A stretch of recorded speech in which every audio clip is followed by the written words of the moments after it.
Good morning. It's Tuesday morning, the 23rd of July, and I am off on another road trip.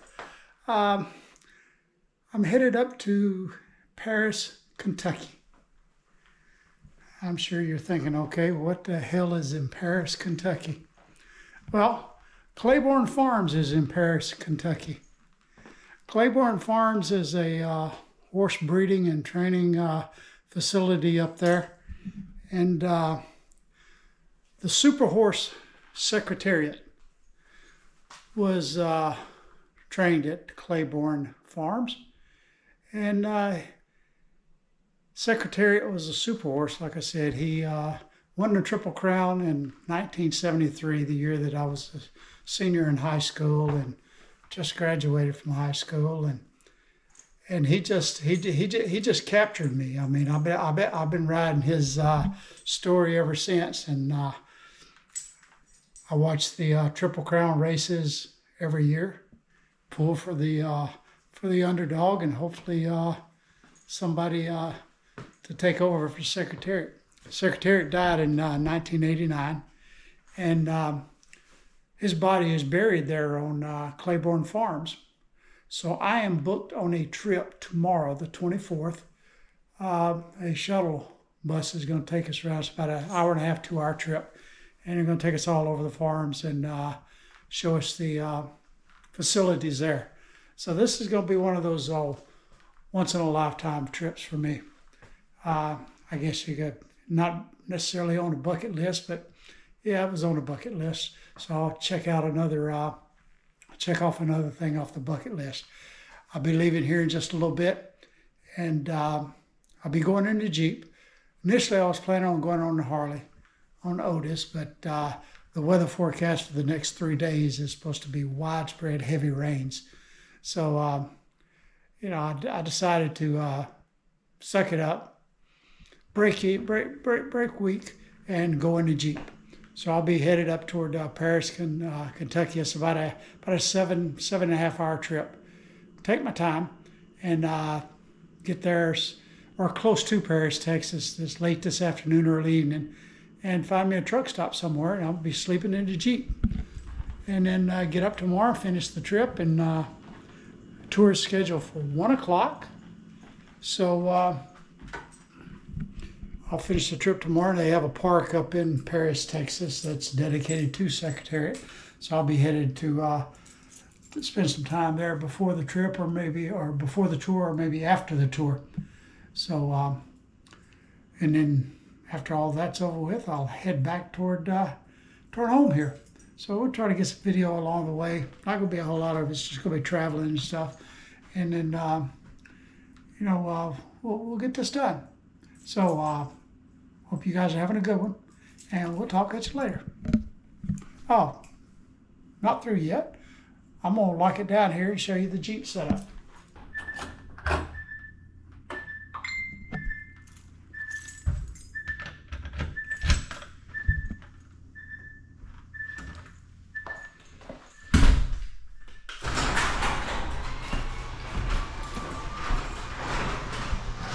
Okay, I have the Jeep set up pretty much like I did when I made my trip out to Montana and South Dakota and Yellowstone and Tetons and Utah and stuff back in 2020. But it's very, very simple. I've got the back of it set up. Got a place for me to sleep there. I'll move the seat up just a little bit more, and I'll have plenty of room here to sleep. Got my little plain old box with some battery chargers and blankets and stuff like that. And these are the coverings for the windows and everything. So that'll be good and dark in there tonight. They even have a fan and everything, so it'll keep some air circulating this evening.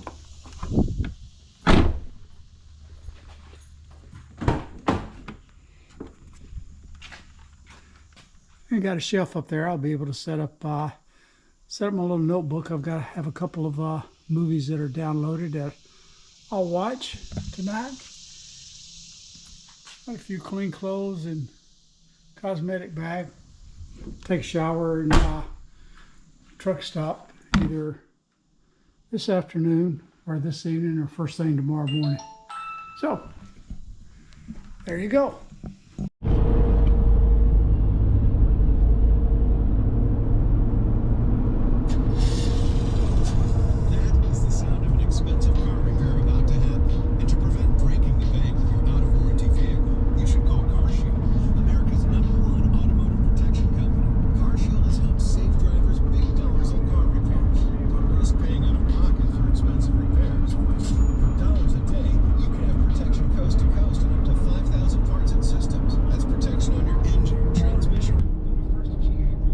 Okay, we just came through Cleveland, Georgia just a little while ago, and we're in the North Georgia mountains here, and just riding along the creeks and stuff here. Beautiful ride, nice and quiet up here.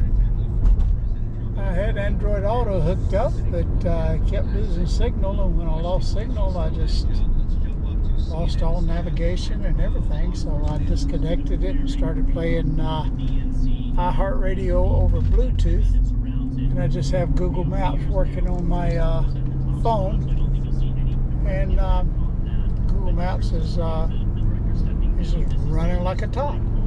And as a backup, I set Garmin up and just got it on standby in case I lose Google Maps and all that stuff.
Okay, whoever said we don't have twisties in Georgia, never been on this road.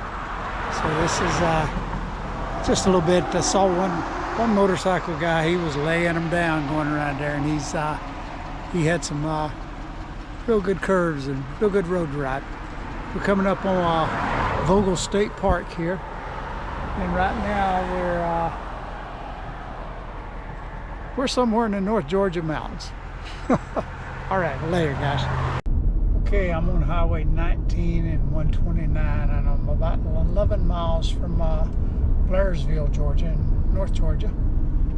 And so I'll have to keep this in mind for some day rides and stuff.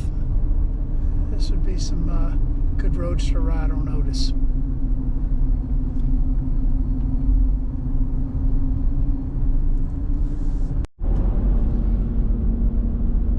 Okay, I've been on the road for almost 2 hours and 40 minutes, and I'm somewhere in the backwoods of North Carolina.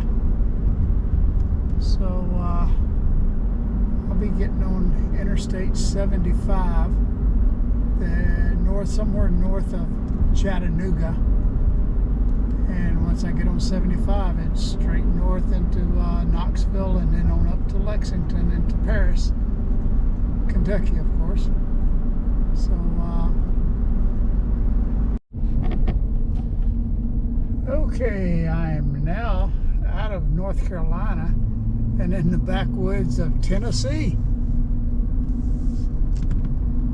and on a mountain road up here also. Boy, this is a beautiful drive. There's no traffic, but you can't hardly get over 45, 50 miles an hour. But that's okay. It's an enjoyable trip. Oh, it's starting to rain too.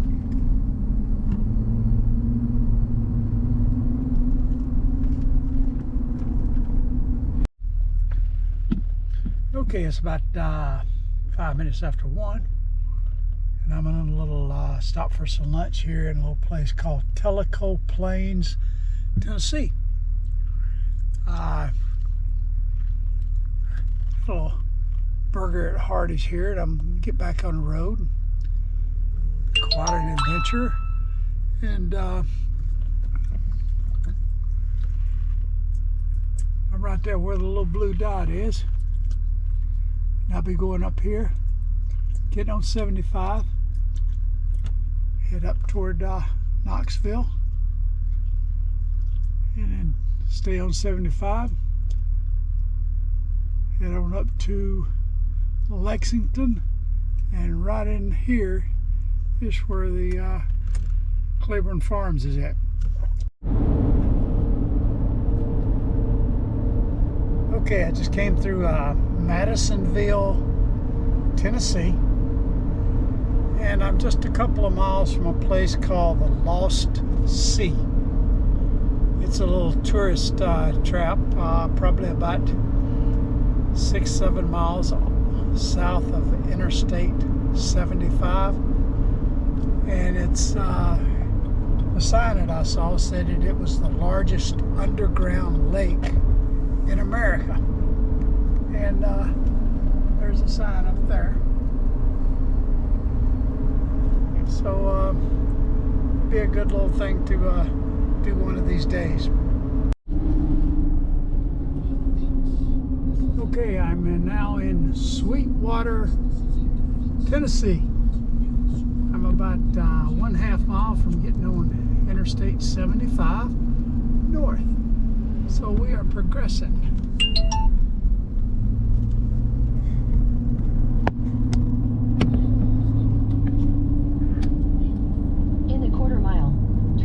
Onto the ramp.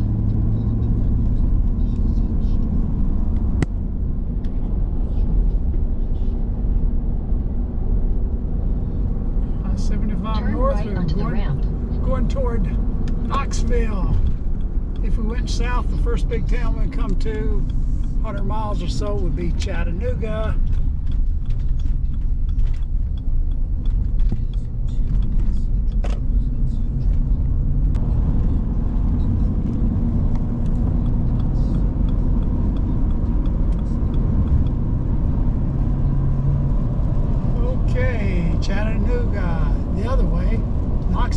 this way. Okay, we're going to get off here at exit 72 in Loudon, Tennessee. And stop at Love's truck stop. Go ahead and fill up my gas while I'm here. Don't need it, still have 3/4 of a tank. But no big hurry. Better at children's.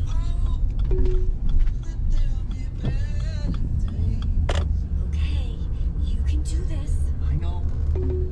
It's so convenient to sell your car. It's just hard to let go. Looks like there's plenty of places to park, We have a great offer for if you know what I mean. Well, I know my license plate and VIN by heart, and those questions were easy. Find us a place and there. Now just accept the park offer it and fill we'll up. pick or drop off. How'd you do it? How are you so strong in letting go of your car? Well, I already made up my mind, and Carvana's so easy. Oh, yeah. True. And sold. Go to Carvana.com. Okay, $299 for regular, $344 for mid-grade, and $379 for premium. Okay, just spent a little time at Love's truck stop, filled up with gas, and I don't know if anybody watches this. Not that many people, but if you do watch this, and if you're not aware of it, Love's has a app that you can download to your phone, and if you download it and you buy your gas at Love's truck stops, that you can save 10 cents a gallon on your gas. I've had the app downloaded for about 15 months now, and every chance I get it, I fill up at Love's truck stops and save 10 cents a gallon. The app says it's temporary, but like I said, it's been going on about 15 months now, so download the app. Got a lot of good information on there. Find out where all the Love's truck stops are at, and what restaurants they have there, and whether they have showers, RV parking, overnight parking, vehicle repair, any of that stuff. So it's good information to have if you travel the interstates and do a lot of cross-country travel, or you just live near a Love's truck stop. It saves you 10 cents a gallon. You don't have to buy groceries to do it either. Okay, just in outskirts of Knoxville. And I'm gonna make a pit stop down here. See what I can get into. Turn left. Then, your destination will be on the right. But that's what they want to do. They've given up on San Francisco. They've decided San Francisco, it's impossible to restructure. Tangent. During COVID, remember sitting inside was bad, sitting outside was You have arrived. outdoor little porch areas, a lot of restaurants. This is called, In San Francisco, it looks like became a nightmare bootlegger for Harley businesses to try to Davidson. get regulatory approval from the Alrighty. City Planning Commission to be able to do it.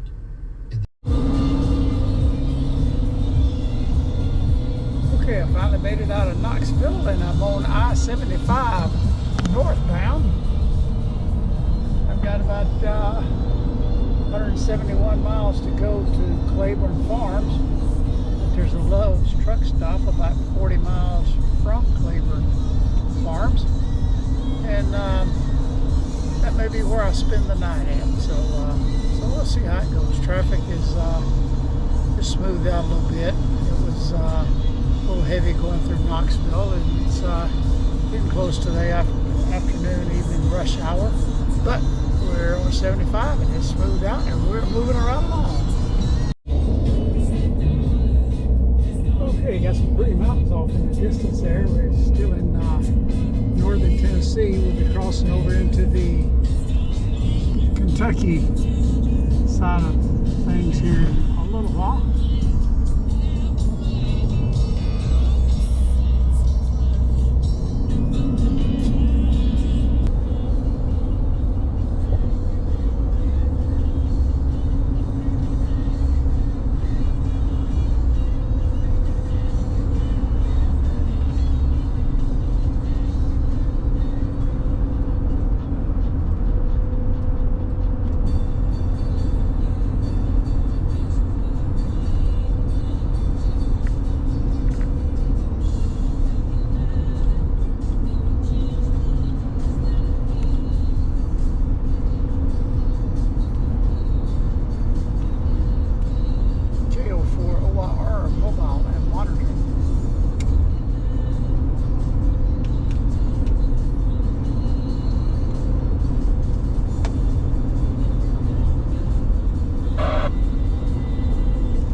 I-75 up through Tennessee and into Kentucky is a beautiful ride, almost as pretty as the ride up Interstate 81 from North Carolina up through Virginia and West Virginia and stuff.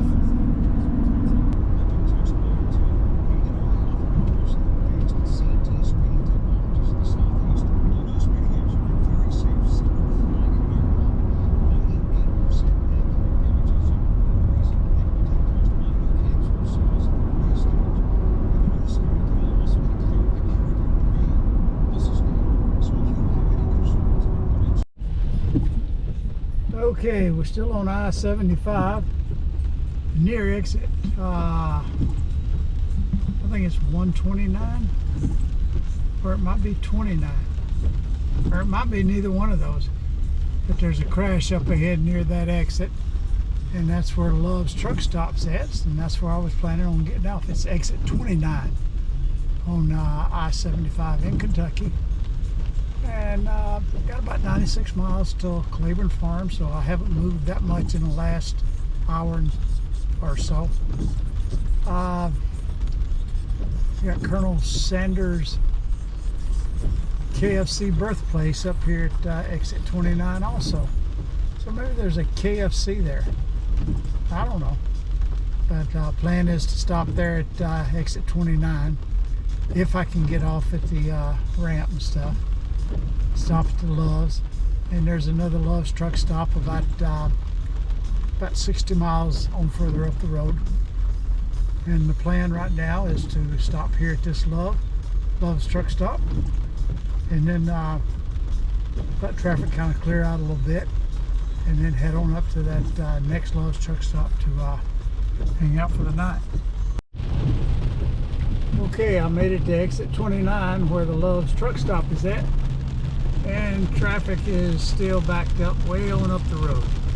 So I'm gonna get off here and take a break at Lowe's truck stop, exit 29, I-75 northbound. And there's traffic jams at Lowe's.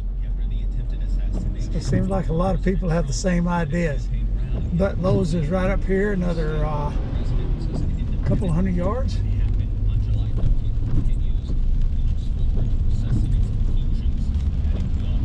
Okie dokie, big truck got the same idea. Alright guys. Okay, it's about 6:47 p.m.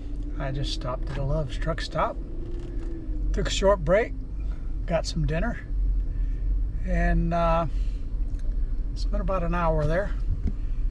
And got back up on the interstate, and traffic is still bumper to bumper.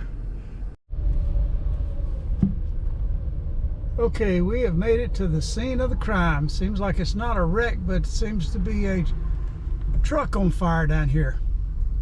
And it's got all the lanes blocked down except for the left lane, and I've got to get left at some point.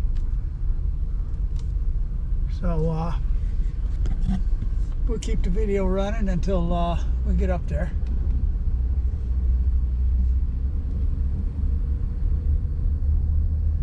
After the scene, we should be pretty clear.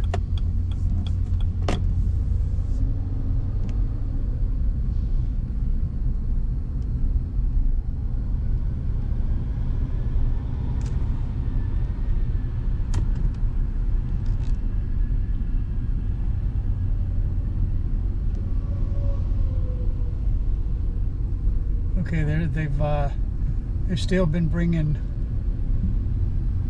Here comes the emergency vehicle up the side of the road. Since I got back on the interstate, they've several towing companies have come down along the side of the road. But you know, it looks like it may be a ways before we get to it, so I'm gonna go ahead and back out, and then we'll start it when we get a little bit closer. Okay, we finally made it up here to the scene.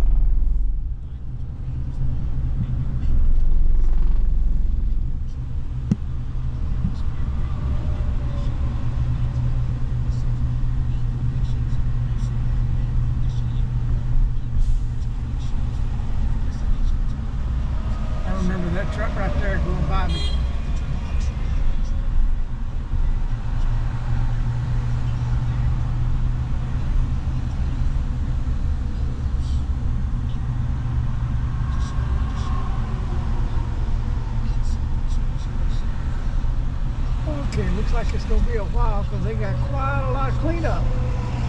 Looks like eggs and God knows onions, Lord knows what else.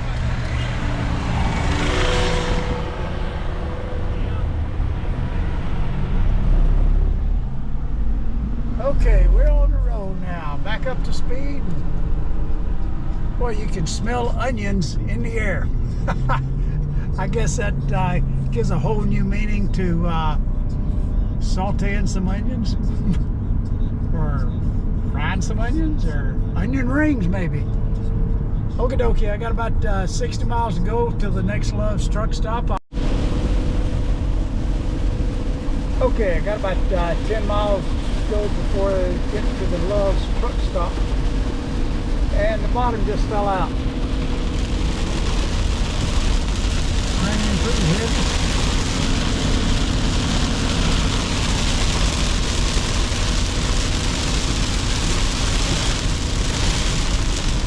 But traffic's been moving along just fine. And we'll bring you back when we get settled in our lodging for the night. Later. Exit on the right, then turn right. Alright, we have made it to exit 95 on 75 northbound. And Love's truck stop Turn is right, right here. then continue straight. Right here on the right.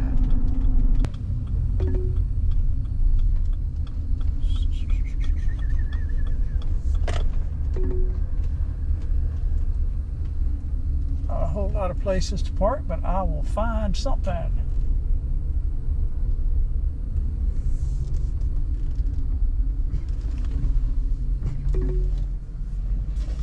All right. It's out of order. See if I'm back out without having a wreck here.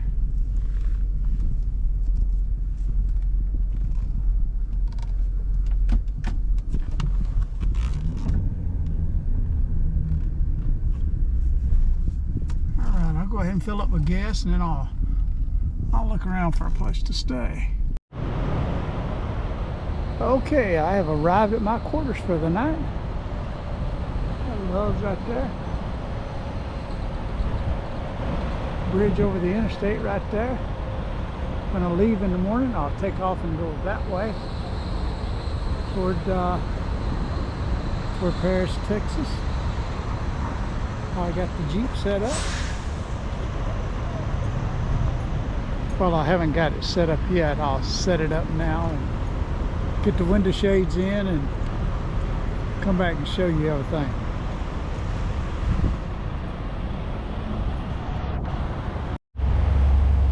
Okay, got the inside of the Jeep set up. I have my little fan right there, give me some airflow during the night. Got all the windows covered up with custom fitted window coverings from WeatherTech. That's weathertech.com. They don't sponsor this channel. Nobody sponsors this channel except me. But they're good covers.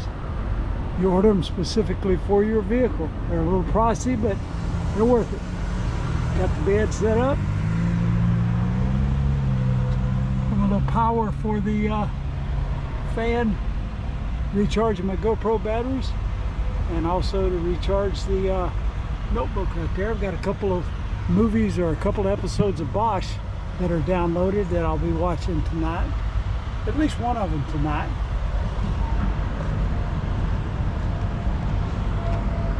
And this is the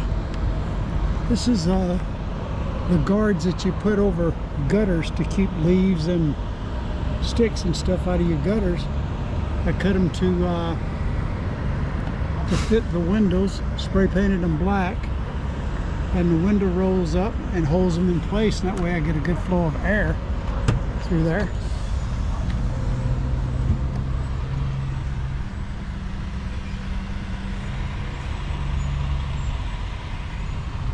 One for that side, and I'll leave the top of these window covers out a little bit so the air can come through, but people can't see in.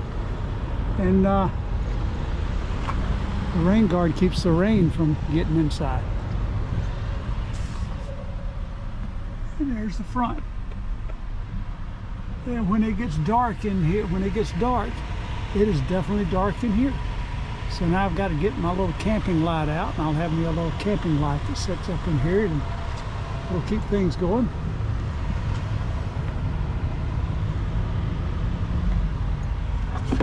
Get ready to eat. Got me a little eating table here. I can sit in my lap, or if I'm sitting in the driver's seat, I can hook it to the bottom of the steering wheel and just sit there and eat. Or if I want to do work on a computer or something like that, I just back the seat up, hook that tray onto the bottom of the steering wheel, and set the computer up there. So I'll close it up and walk around and show the Jeep from the outside.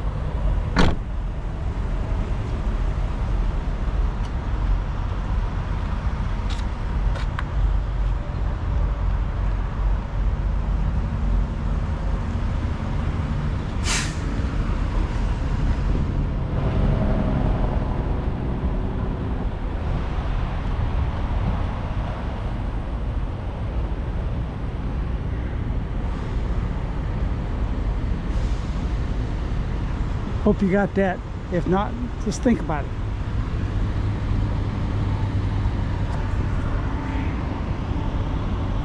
Hurrah.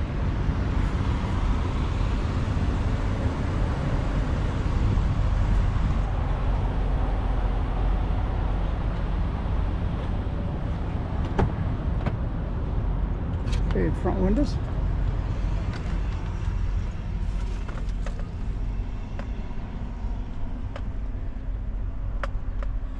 Okay, this is the bullhead. I'll tell you what, it is comfortable in here. All right, I'm gonna back out and go inside, stretch my legs a little bit, and all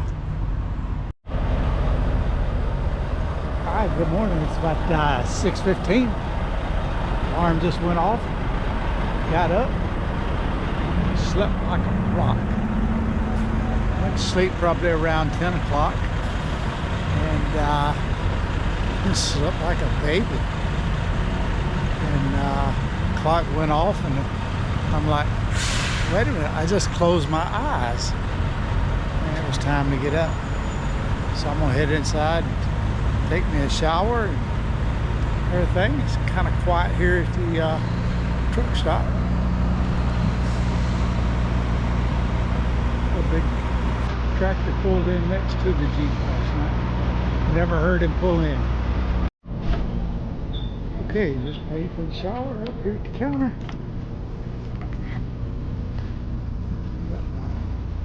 Shower one, I'm customer 22, and there's my PIN code.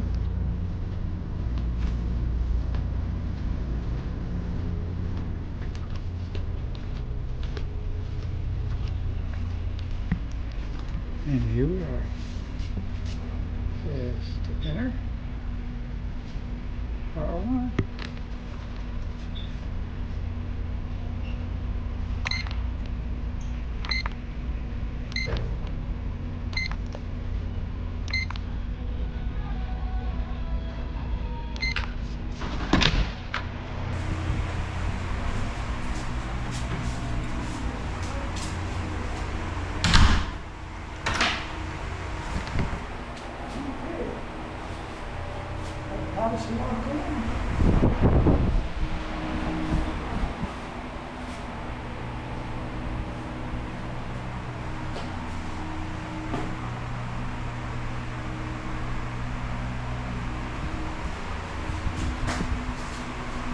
Got everything you need.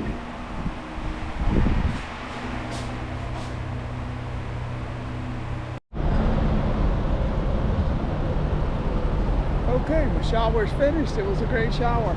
Got hot water and everything you need.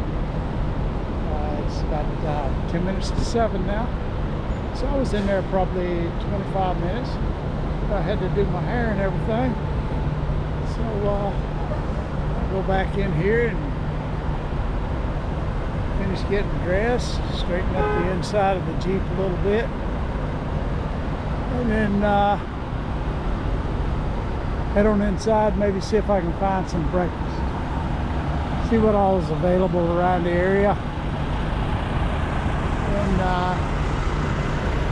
go from there. Leave here, and like I said last night, I'm gonna head to Paris, Kentucky, and go to the Secretariat Park. It's in downtown Paris. So tours at 1, so I've got plenty of time. No hurry. And there's the interstate right out there. So it's right off the interstate, and sleeping in the Jeep last night. I never heard a thing from the interstate. Didn't hear anything from the truck stop. Didn't even hear when this truck pulled up right by me. And I went to sleep last night. That box truck was there. This was empty. And I got up this morning. I tried to get out of the passenger side back door there, and I couldn't get the door open enough to crawl out because it hit on his tires. So luckily there was nobody on this side over here, so I was able to get out and start moving around and get my thing done. So I'm gonna go ahead and finish my morning up, grab some breakfast somewhere, and start moving down the road. All right, talk to you guys later. Bye. Got all the comforts of home. Just you can sit here and watch a little bit of the morning news and stuff while I get dressed. Well, I'm already dressed. It's not like I'm running around in my underwear out here. But you know, finishing it out.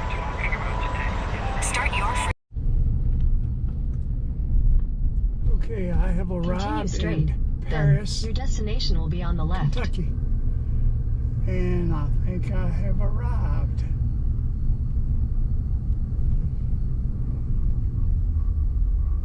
Yep, there's the little park right up here Destination. on the left. You can see Secretariat, the blue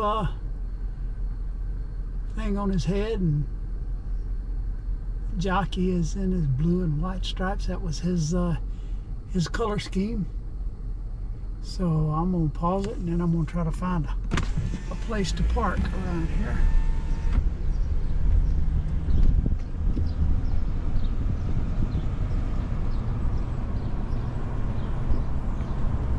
All right.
Okay, I have arrived at visitors parking. There's a short walk up to the visitor center.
Done this style tour for 5 years now. I've also done it for 5 years, so I'm very well versed in what we're about to experience. If you've toured the farm before, this is a very different style of tour. I'm going to teach you about how we operate as a large-scale breeding farm. Of course, you can't come here and not learn at least a little bit of history, so there is going to be some history sprinkled into this tour as well. In case anybody is concerned if I am qualified or not, I am. I've been here at Claiborne now for 12 years. During my time here, I've worked basically every area of the farm. I've worked with stallions, I've worked with yearlings. I was a broodmare manager for several years. Now my official title is Equine Operations Manager. I don't totally know what that means other than a lot of different things. There's going to be a couple spots on this tour where I just kind of pull off to the side and talk about whatever's around us. So do please remain seated during that time. There's also going to be a couple spots where we actually get off the trolley. I'll let you know when those times are.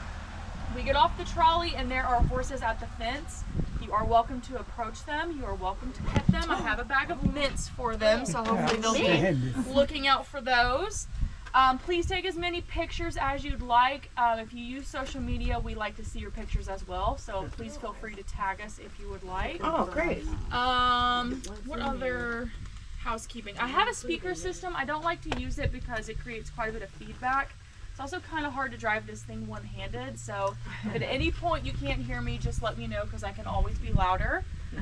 This is a working farm, so there's going to be quite a bit of traffic throughout this tour. The mowers love to find me every single time, so I'm sure we'll run into them at least one point in time.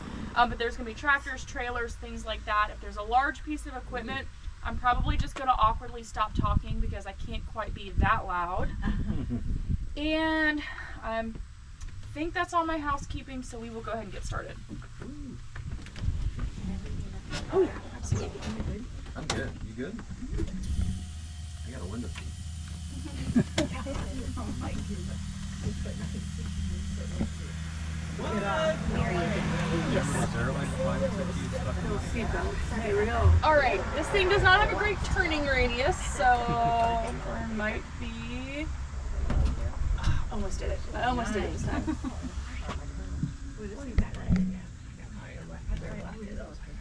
All right, guys, I'm a decent enough driver, so don't worry. So welcome to Claiborne Farm. Claiborne has been around since 1910 and is currently under its 4th generation of single-family ownership. So that means the Hancock family has run this farm now for 4 generations. The farm is 3,000 acres in size. We're gonna get to see a pretty good portion of that 3,000 acres today. We're really gonna get an idea of how large the farm is when there's not a whole lot of stuff we're gonna see twice today.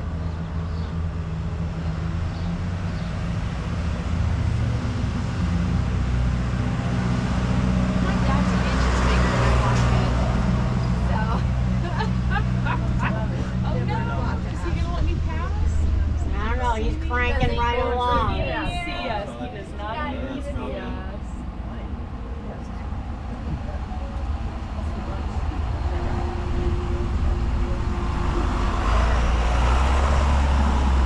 All right, so my first point of interest is over here to the right. This is our stallion complex. If you've toured the farm before, then you're pretty familiar with this part of the farm. Our walking tour does cover this portion of the farm. The stallion complex consists of 3 different buildings. We have 2 white barns that are back behind the trees. Those are our barns that house our 10 breeding stallions that we have here at Claiborne. We've actually just concluded our breeding season for the year. Our shed is open from middle of February. It typically opens right around Valentine's Day. Super romantic. It remains open until early July, so we close the shed early July. During that time, our stallions will breed up to 3 times a day. That's the number of spots that we allow a day. They don't always breed 3 times a day, but that's the max that we allow. Except on Sundays, a day of rest. Before I make my joke, I'll let this. There's the mowers. Except on Sundays, a day of rest, they only breed twice. It is live cover only, so there is no artificial breeding technology here or with any thoroughbreds for that matter. It is all done the old-fashioned way. Our stallion stud fees range anywhere from $5,000 to $100,000. That is a stand and nurse guarantee. So you do not pay that fee until, oh man, there's mowers. Every time.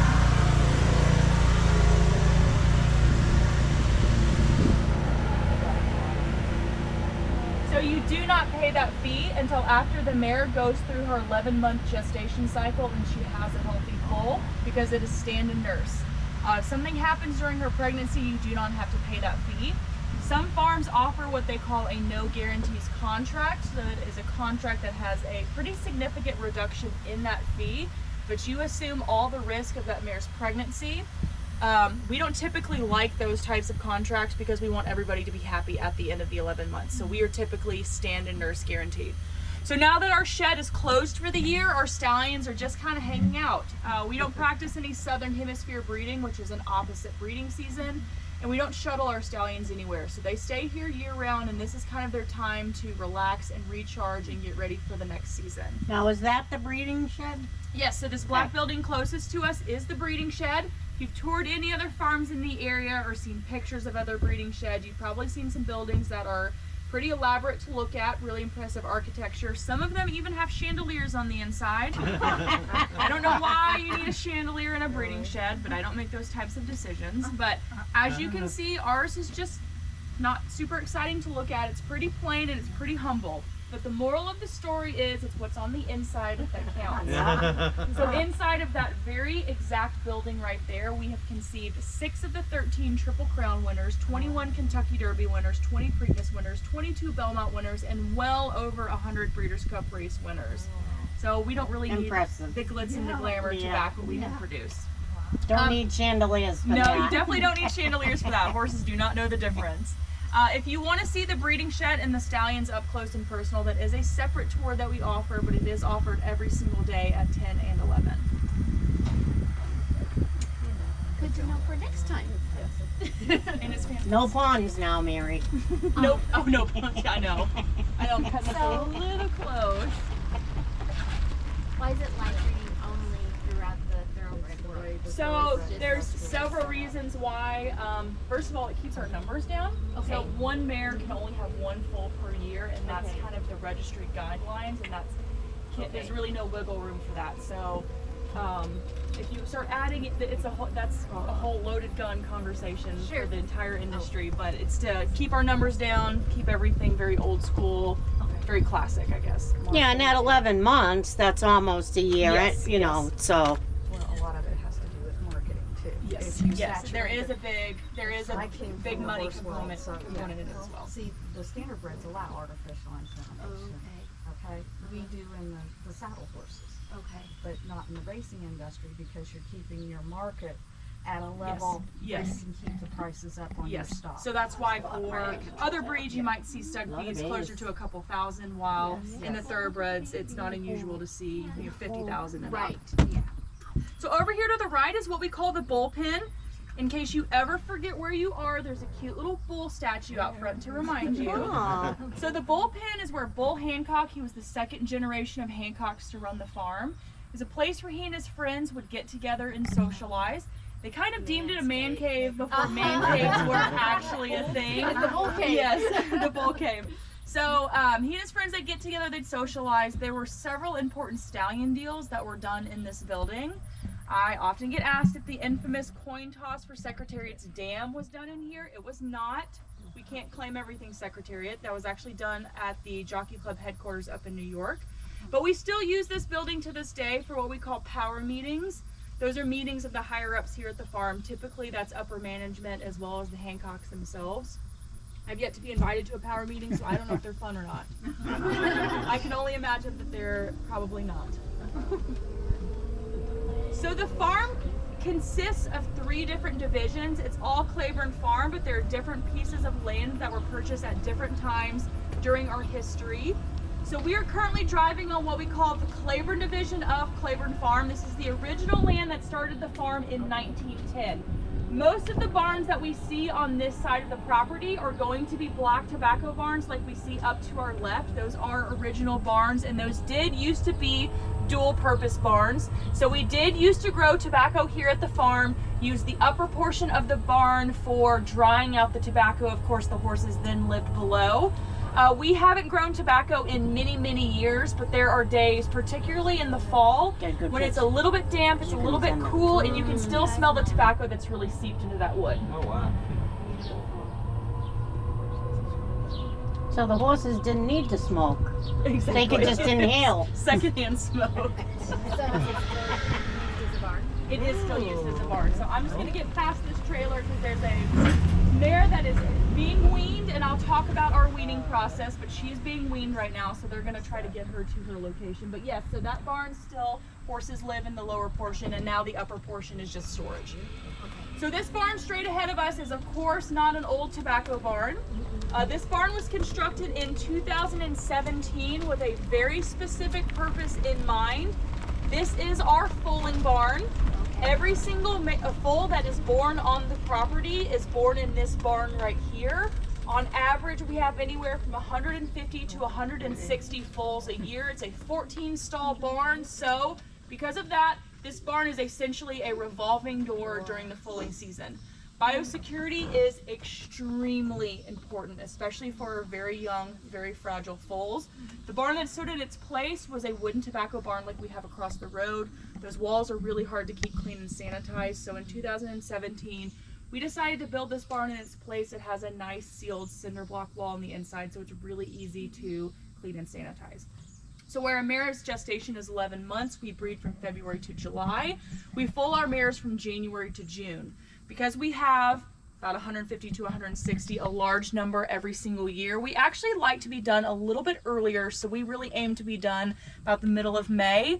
We were right on track this year. Our last mare foaled on May 16th. That was our 160th foal, so we were right on track with where we typically are every single year. And it has skylights. Yes, it does. It does. I think that's wonderful. It's probably the best lit barn that we have on this entire property. So during the foaling season, this barn is monitored 24/7. We have 2 separate sets of staff, a day staff and a night staff. We just had a gentleman retire from our night staff who ended his career with 56 years of foaling mares on his resume. So really, really impressive. Wow. But during the foaling season, these mares are checked every 30 minutes around the clock. If we have a mare that looks like she is even a little bit closer, it might be more frequent than that. But that's every 30 minutes by an actual human. We don't have cameras in the stalls. We don't full watch with any technology. We do it all the old-fashioned way. So we have somebody patrolling the barn every 30 minutes, checking the mares to see if anybody looks like they want to foal. Once a mare has foaled, every foal has a physical exam done on them by our resident vet. A couple of things the vet's looking at is he's checking the eyes to make sure everything's okay, checking the legs to make sure there's no abnormalities. He'll check the foal's ribs to make sure that no ribs were fractured during the birthing process. Not super common, but it can happen. If you've ever fractured a rib yourself, you know that it's very, very painful. That's not necessarily the case for these young foals. A lot of times they can't even feel it. So if we were to treat them like a normal healthy foal, turn them out, they're gonna run around, they're gonna play, they're gonna have fun, potentially causing more damage than just that rib fracture. So when we find that, they do stay in a stall for as long as that takes to heal up. It's pretty quick healing, so it's usually 10 days to 2 weeks before they're rechecked, and then they're good to go right back out. So after all the physical exam is done, every foal gets a liter of an antibody-rich plasma. The antibodies in that plasma are catered to the different diseases that we have naturally occurring here at the farm. Most of those diseases live in the soil. Because of that, we can't completely eradicate them, so we decide to give them a boost early on to hopefully meet anything head on if it were to rear its ugly head a little bit later on. Once they've been given the green light, they can then go out into one of the paddocks that we have surrounding this barn. We originally just put one mare and one foal per paddock. A couple reasons why we do that. First is we really want them to bond appropriately. We don't want the baby to get confused if there's multiple mares out there, so we just have one mare and one foal to begin with. Another reason is a mare's maternal instincts are really, really high when the foal is first born. So if we were to put multiple mares out there together, they're probably not going to get along. We don't want that to happen. And I'll talk about this guy. He's putting on a show, but I'll talk about him in just a second. So these paddocks are sized appropriately so that they can get out and stretch their legs, but not get too much exercise. When a foal is first born, their joints are not completely calcified. So that means they consist of quite a bit of cartilage, and they're very soft and they're very fragile. Too much exercise can have a negative consequence, so we don't want them to get too much exercise, but of course there's a fine line with everything. We do want them to get some exercise because concussion on those developing joints helps develop that cartilage into good, strong bone. So we want some, but not too much. So these paddocks are sized appropriately. They can get out and stretch their legs, but not get too much exercise. It's also really important for the mares to get out and move around after they've had a foal. Kind of helps them heal a little bit more naturally. So this guy, he's distracting everybody, so I'll talk about him. This is probably the hardest working man on the farm. His name is Chaos. He is a teaser stallion. So he is an intact male horse, and his job is to help kind of condense our vet list for the day during the breeding season. So he is taken barn to barn. He sniffs on a mare. She will then either show signs of heat or she will show signs of not being in heat. She will either say, I'm kind of interested in you, or absolutely not, get away from me. That way we can kind of figure out which mares need to be on our list for the vet to check. We have about 250 brood mares, so we really need to condense that list as much as we can. Chaos is one of 7 teaser stallions that we have on the property. They're kind of spread sporadically throughout so that they can go to certain designated barns. But this is also his off season. He's not super happy about it being his off season, but he will be okay. So once a mare and foal have been here for a full 24 hours, we put them on a trailer and we move them to what we call a nursery barn. We're going to get to see that a little bit later in the tour. We put halters on our foals the day that they're born. We start teaching them to lead the day that they're born, so we don't have to go through a training process per se. So as we drive around this barn, I want you guys to look inside and see how it is not very exciting. This barn is only used for foaling, so once the last mare foals, this remains empty until next year. What's the flooring in the stall? So we have it's almost like a rhino line spray on the inside of the stalls to keep it as non-porous as we possibly can, but still have some grip. Exactly. So is this a total hose down barn? Oh, it's a hose, it's a bleach, it's a that's what I feel to sanitate. Oh yes, yeah. oh yes. Okay. So these stalls are about double the size of a normal horse stall that allows plenty of room for the mares to lay down and actively have their foals. Once the last mare foals, we clean and we sanitize this barn and we essentially shut it down. We will re-sanitize it before we start moving in mares for the 2025 foaling season. What bedding do you use? Straw. For the young foals, it's always straw. So the North American Thoroughbred has a common birth date of January 1st. Because of that, a lot of people think we want to foal our mares as close to January 1st as possible. That might be the case for some people, but not necessarily for us. We actually like to be the busiest in the springtime. So we foal as many mares as we possibly can during the spring. It's a little bit more of a natural time for mares to want to foal. It's also a little bit easier on the people as well. The temperatures start to warm up, there's more sunshine, there's more green grass. So we foal the bulk of our mares in March and April. Those are hands down our busiest months here at the farm.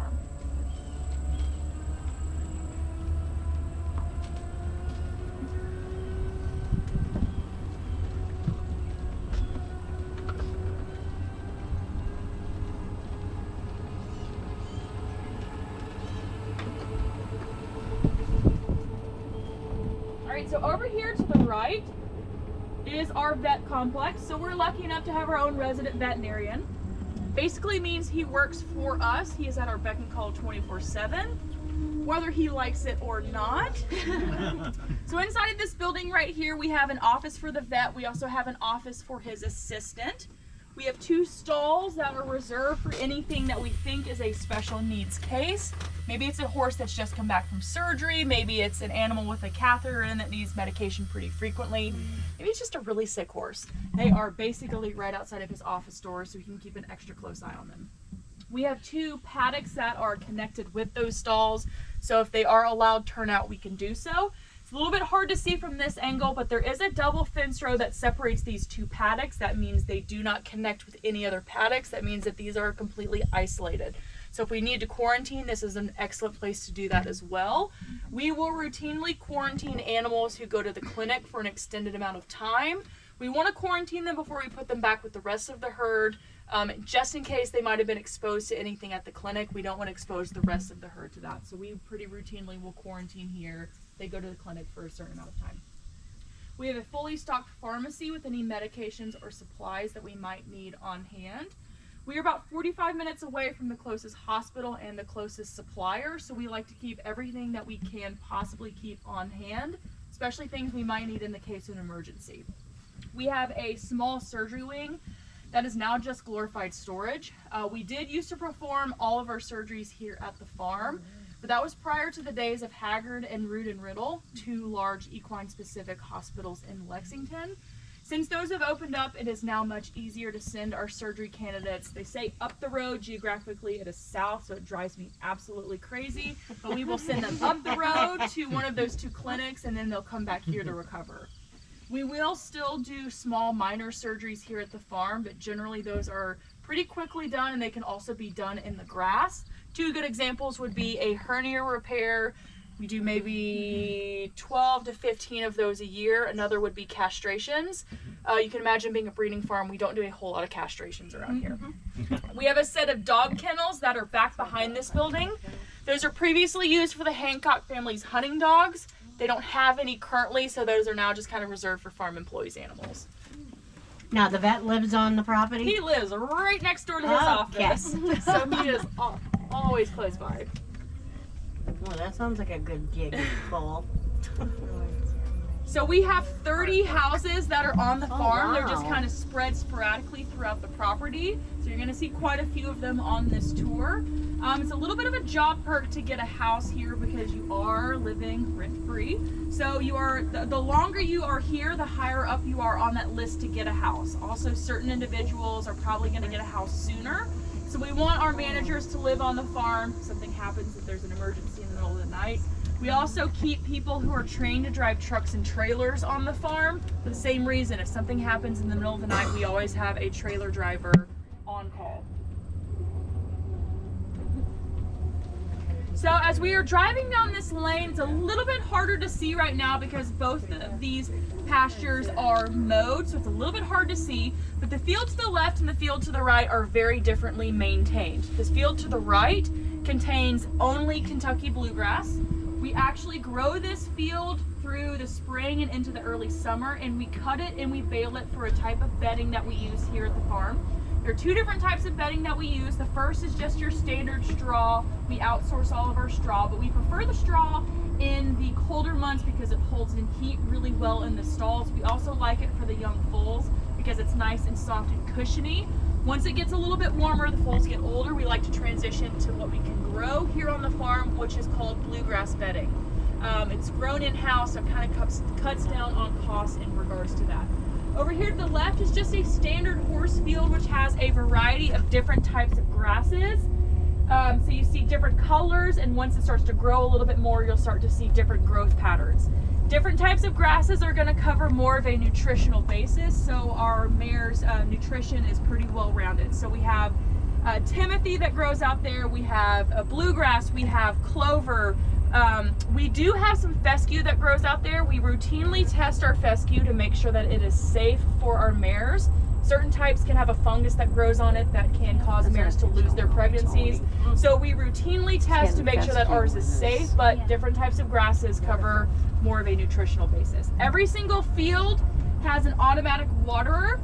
That's what we see to the left of those 2 white cylinder looking things. To the left is the automatic waterer. They are a blessing and a curse. They're amazing because we don't have to lug water out to the fields, but in the winter they love to freeze up. In the summer they love to grow all kinds of fun things. So we do have to stay really on top of their maintenance, but that's okay. What we see to the right is kind of a basin for loose mineral and salt. So our horses always have free choice access to minerals and salt while they are outside in the fields. These fields are anywhere from 25 to 50 acres in size. The number of horses that we put on a field is determined by that size. So the smaller ones are going to have 5 mares and 5 foals. The larger ones might have 10 or 11 horses total on those fields. So we have 500 horses in total on the property. That is brood mares, that is foals, that is yearlings, that is stallions, that is retired horses, that is everybody. A third of those are owned by Claiborne, the rest are owned by different clients that we have. Some of our clients have been with us for multiple generations. Some of our clients are brand new as of this year. Some clients have 1 or 2 horses, some have 50. Some clients want to race all of their horses. Some like to sell their horses as yearlings. Some like to do a combination of both. So we really cater to whatever our clients want to do. So if they want to sell their horses as yearlings or really at any point in time, we will do the selling for them, acting as an agent. There are 3 main sales that we participate in. Every once in a while we add in an extra one into that mix, but there are 3 that we are guaranteed to be selling at every single year. The first and the busiest is the Keeneland September sale. That is a yearling only sale that happens at Keeneland during September. It runs over a 2.5 week period, and this year there are about 4,500 horses that are cataloged in that entire sale. We typically sell around 50. That's a pretty good number for us usually. This year we are selling 64, so I like to call that job security because I run the sales as well. So a little bit of job security. So we're a little bit busier this year than we have been in years past, but that is an excellent thing. 2 other sales that we like to participate in. Both of them are at Keeneland. As you can tell, we really like selling horses at Keeneland. There is a Keeneland November sale and a Keeneland January sale. Both of those are what we call a mixed breeding stock sale. So that means you can sell kind of anything. You can sell a pregnant mare, a weanling, a yearling, a 2-year-old, a stallion, a racehorse, kind of whatever you want to sell, you can sell during those 2. November is usually busier and much bigger than January. The weather is a little bit more pleasant that time of year. That's also right at the tail end of the Breeders' Cup, which is basically our Olympics for horse racing. People are excited to they want to revamp their herds, maybe they want to downsize, maybe they want to expand, maybe they just want to switch things around a little bit. So that's a good time of year for them to look into doing that. So we are now entering a part of the farm where we are sale prepping our yearlings for that Keeneland September sale. We have just recently started our sale prep. We're about 2 weeks into it right now. It looks like we have some teeth. Are y'all doing teeth? I can't even, My vision is so bad I can't see. I think they're doing teeth. Yeah. So these young horses, they have what we call wolf teeth. So we do have to go through and remove those wolf teeth because wolf teeth will get in the way of a bit once they start going into training, and it'll cause them lots of discomfort. It's a little teeny tiny tooth that doesn't even need to be there. For evolutionary reasons, we don't even know why it's there, but we go ahead and remove it when they're young before it causes any problems. Anyway, this is an area where we are sale prepping, getting horses ready for that Keeneland September sale. If horses are not slated to go to the sale, they do leave for training. We do not do any training here at the farm. We used to, but we had to stop doing that. We trained up until about the early 90s.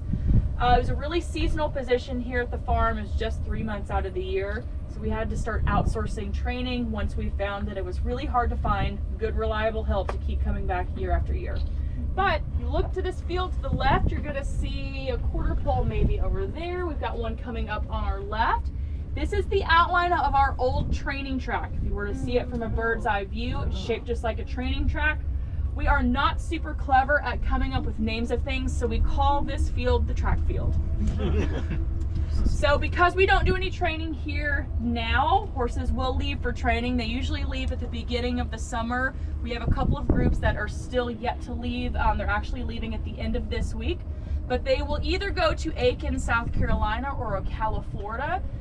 The trainer that they go to is not the trainer that you see on the track. It's the kind of what we call the pre-trainers, the trainer that puts the basics on them. These are trainers that specialize in starting young horses. Once those horses reach a certain point, they then go to the big name trainer that you see on the track. Where the horses go is completely dependent on who the client likes. Everybody likes somebody different. Over here to the right is what we call an equicizer, or as a plaque would say, a walking machine. That's definitely a Kentucky term for an equicizer, but this is basically a method of exercising multiple horses at once. This is heavily utilized when we are prepping horses for the September sale. You can exercise 6 horses at one time. The middle will automatically go both clockwise and counterclockwise, so we don't have to do anything other than put the horses on the machine and let the machine do the work.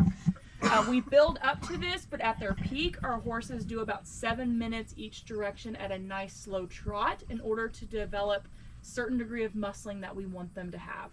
These are young horses, so we are selling them on their athletic potential. So we don't want too much muscling because they're young horses, but if we also want some because of that athletic potential that we are trying to sell.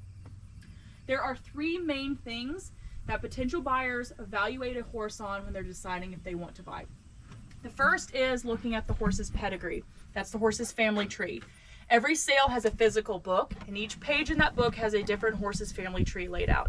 How mom did on the track, how dad did, how aunts, uncles, siblings, everybody that performed on the racetrack, everybody that won on the racetrack is going to be listed on that pedigree page.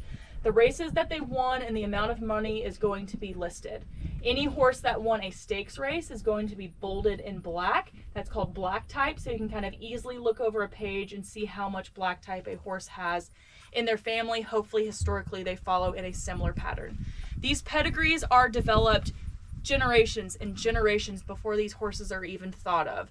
It is years and years of dedicated breeding for a specific purpose that go to developing these really nice pedigrees that you see on some of these horses.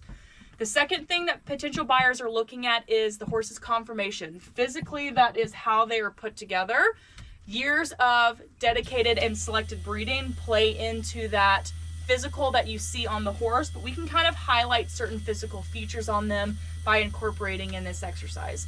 We want them to have a nice strong hind end, we want them to have a strong shoulder, and we want a well-developed top line, which are the muscles that run along top of their neck and the top of their back. We want people to look at these horses and say, that looks like an athlete.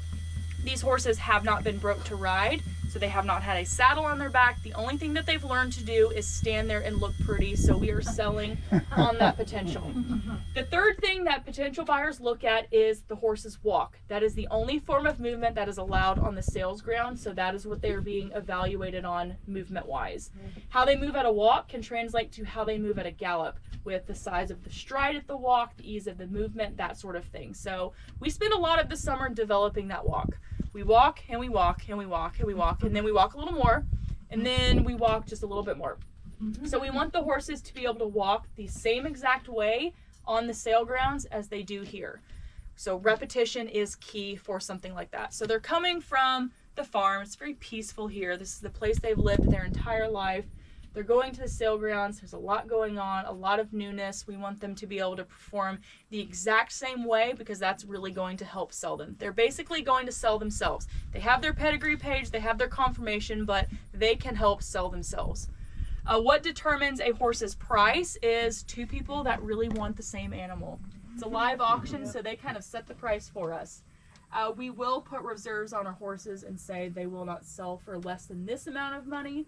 But the way that this auction is set up, that reserve is not disclosed. So hopefully we go well over that reserve price.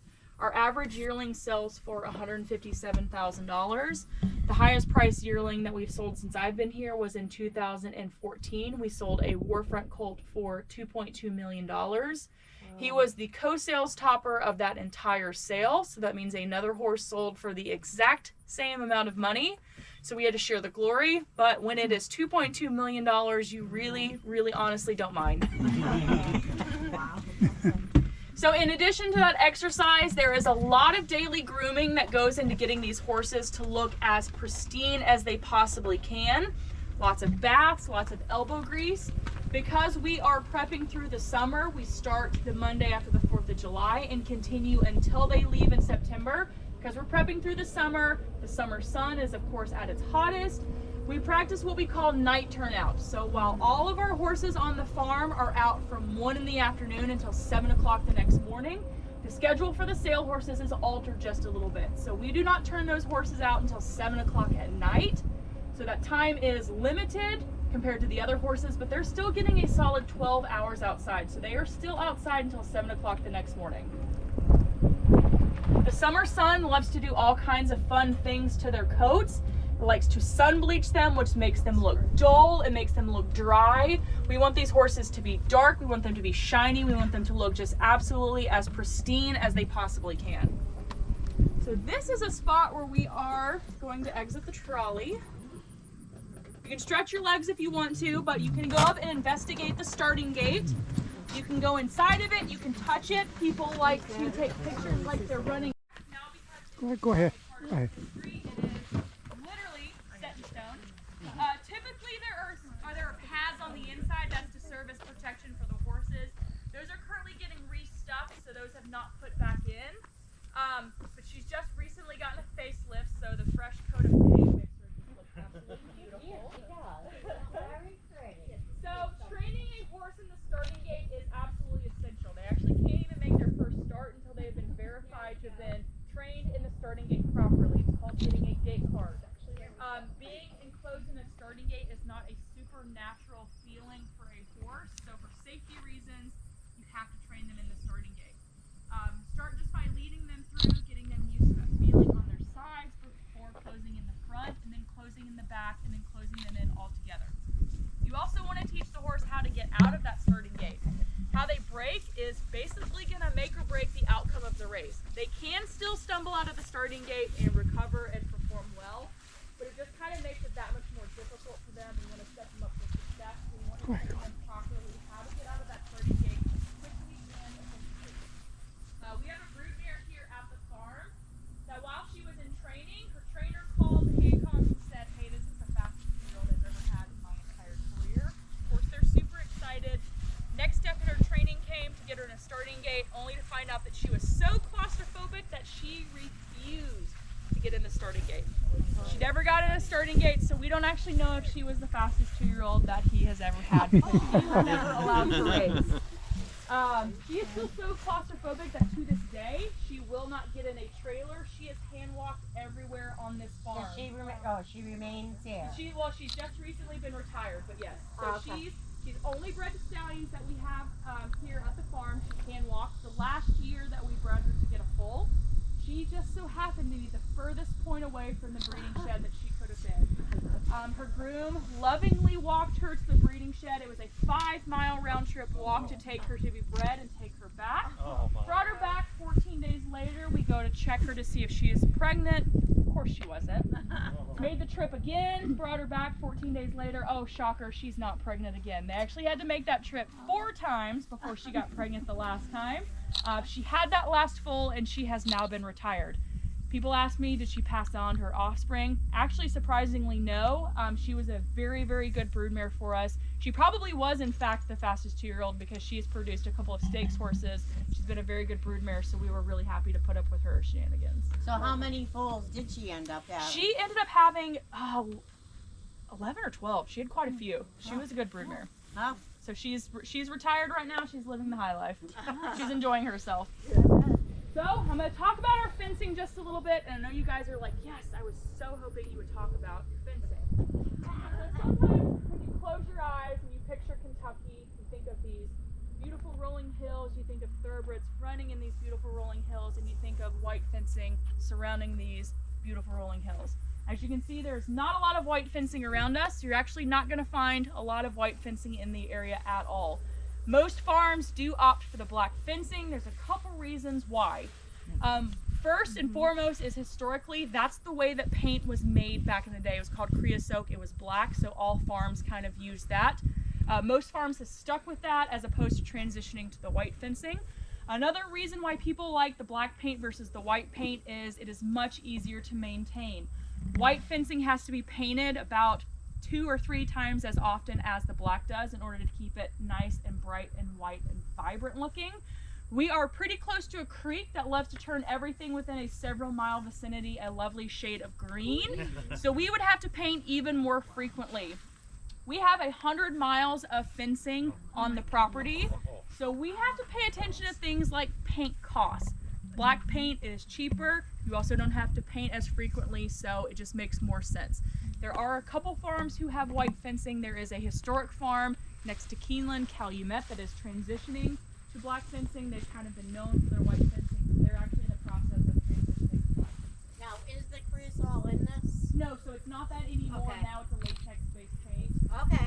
It's safe for the horses. Horses love to chew on the fencing, so it is safe for the horses. I mean, I just recently did 5 acres. Okay, so Yeah. that's nothing. Yeah. But I need to have it done. Yeah, so it's just, it's a company that comes through and they spray. Okay. So we don't even paint our fences. There's a company that does it. They have a... Well, I didn't think you guys were They- out here with a black paint. You never know. You never know. You better have a mansion on You this never place. know. So there are 2 different styles of fencing that you're going to see. First is just this 3-plank fencing, not anything super exciting to look at. There's a couple spots on the farm where the ground's a little bit lower, so you might see a 4th rail, but typically it's going to be this 3-plank. The bottom rail in the ground, that is enough space for a foal to lay down underneath it, potentially get stuck, maybe even roll underneath that fence and end up in the opposite field. So this is the type of fencing that we reserve for yearlings and older for safety reasons. What we have surrounding the track field is what we call a V-mesh wire fencing. It's a mesh wire fencing made up of little V's, hence the very creative name. The little V's on it are small enough that the foals can't get their cute little foal feet stuck in it, so that means it is extremely safe. But just like with everything else that is extremely safe, it is also extremely expensive. So we reserve that type of fencing for areas that are going to have foals. That field has not had a foal in it in at least 10 years, but it is set up to do so if we need to put mares and foals in that barn. Like Now, I said, is that 4 rail or 3 rail? That's the 3 rail with the mesh? Is that what no, you- so it's just it's all It's all the vertical. It's all vertical. Okay, gotcha. Yep. All right, I'm sorry. Yep, got you. So we have 100 miles of fencing. Fun fact, it's a lot of fencing to maintain. I can see why they spray it. Yeah. They don't even. They don't even. And you can, They don't even scrape it. and you can see that lovely green even on the black. Trust me, I know. It looks good though. So as we are getting loaded up, the barn that we drove by earlier where the teeth were getting done on the yearling, that's a barn that contains yearling fillies. Those are young female horses. Barn straight ahead of us is a barn where we sale prep yearling colts. Let me just take a big old chug of my water because I've been talking a lot. Okay. So we have yearling colts, and the barn straight ahead of us, those are young male horses. The yearling colts are essentially 1,000-pound teenage boys. They love to roughhouse. They love to come in with all kinds of bumps and scrapes and bruises and missing hair, and nobody knows what they did the night before, but it looks like they really, really had a lot of fun. We are trying our hardest to get these horses to look as pristine as they possibly can. So once we start the sale prep process, they go in paddocks by themselves. As you can see, leading up to this barn, we have paddocks that surround this barn as opposed to a large field. It's not just a superficial reason why we're going to start putting these young horses in paddocks by themselves. It's also a really important biological reason why this point in their life we're going to start putting the colts by themselves. Stallions, which are adult male horses, are extremely territorial in nature. They all live in paddocks by themselves, and they are separated by a double fence row. That means there is an amount of space separating each paddock that is big enough that they cannot do something as simple as touch noses with each other. If they have any physical contact with each other, if they touch noses, that's their way of initiating a fight. They don't care if there's a fence that separates them. They're going to try to figure out who the top dog is. We don't want to figure out who our top dog stallion is because it is probably not the one that stands for $100,000. Bless his heart, he is very sweet. So stallions are separated. They're very, very territorial. Horses go through puberty at about 1.5 years of age. So, summer to fall of their yearling year is about the time that the colts start to realize that they're colts, the fillies start to realize that they're fillies. And while these colts are originally just having fun with each other, they're roughhousing, it's going to start to get more and more serious the older that they get and the more testosterone that they get in their system. So once they reach this stage of their life, that's when we start to separate them to avoid them getting in any serious fights. If they remain intact, if they are not gelded, they are going to stay in paddocks by themselves for the rest of their lives. If they're gelded, they can then go out into groups with other people. Sometimes people ask me, do we geld our young horses?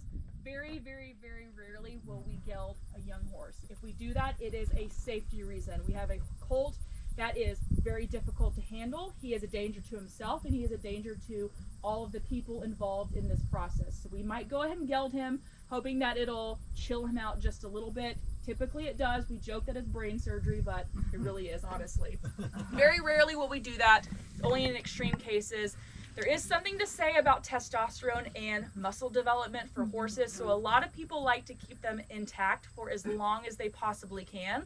Of course, we have seen geldings go on and be very successful racehorses, but typically people like to keep them intact as long as they can. There's also the chance your horse might be a stallion, but it's a tough market. Do you guys maintain your own farrier? We do. He's not our own, like he doesn't work just for us, but he's here 95% of the time, so basically.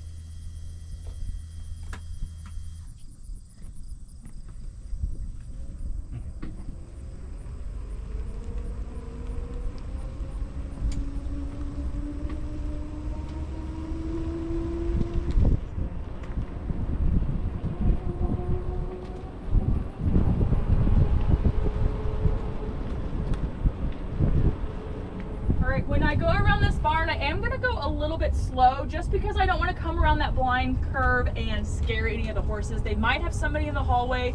They probably don't because they know that I'm coming through.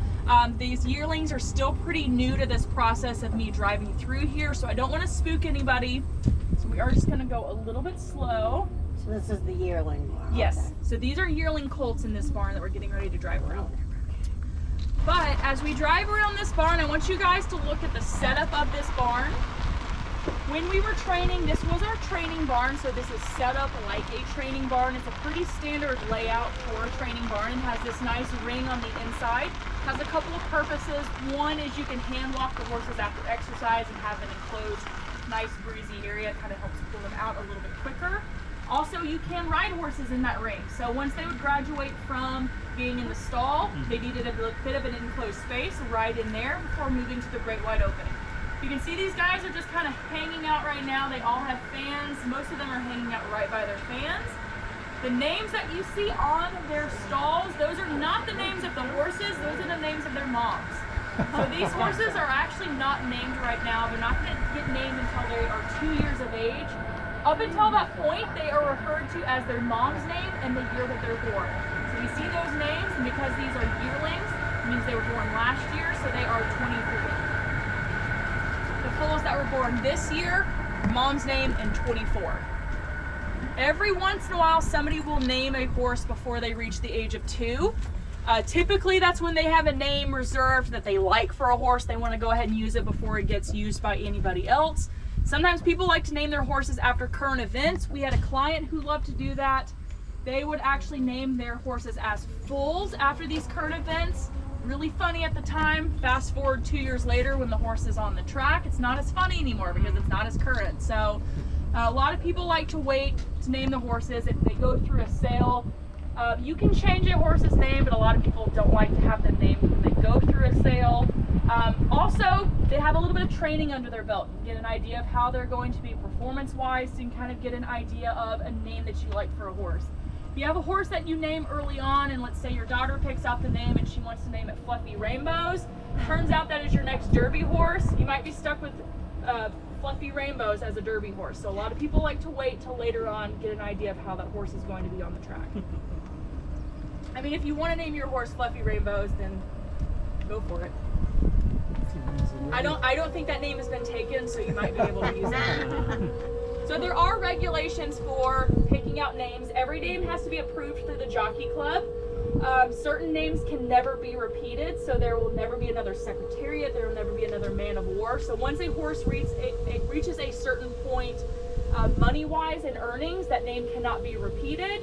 But otherwise, once the horse has been off the track for, I think it's 7 or 8 years, that name can then be recycled. So you can have 2 horses living with the same name. So it depends on how long they've been off the track. The Jockey Club has to approve everything, so anything that is crude or anything like that, they're probably going to reject. If 2 horses have the same names, then do they differentiate them? No, so I've only seen it happen a couple times. So we had a broodmare here on the farm. Her name was Whitty.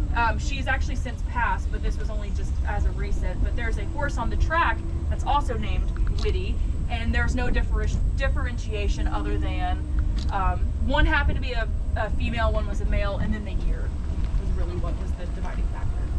Different spellings or exactly No, the it's same? the exact same spelling. Interesting. Yeah, you would have thought they would have demanded But once once they've been off the something. track for 7 or 8 years, if they haven't earned an extreme amount of money or won any big races, then they can go ahead and recycle that. Okay, I got you. Yeah.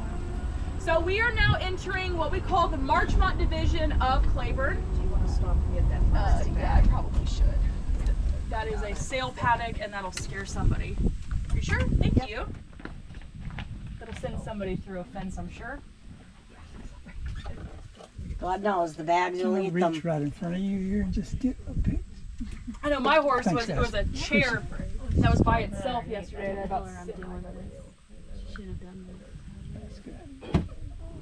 Yeah, my daughter's horse thinks a trash bag is going to kill it. Yeah.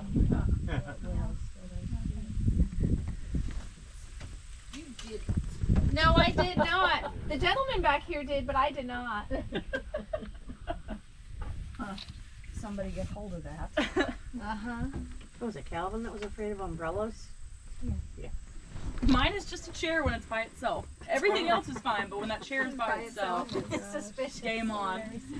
So this is the Marchmont division. This land was purchased in the late 40s. The barns on this side of the property were built in the late 60s and early 70s. So we're going to see a really different style of barn. Where we've had the black tobacco barns, we're now going to have white cinder block barns on this side of the property. The third division is across the road. It is called Cherry Valley. We're actually not going to see that on today's tour, but don't worry, there's actually not a whole lot over there. That is where the bulk of our yearlings live. At this point in the year, our yearlings are either over here getting sale prepped or they have already left for training, so that area is pretty vacant.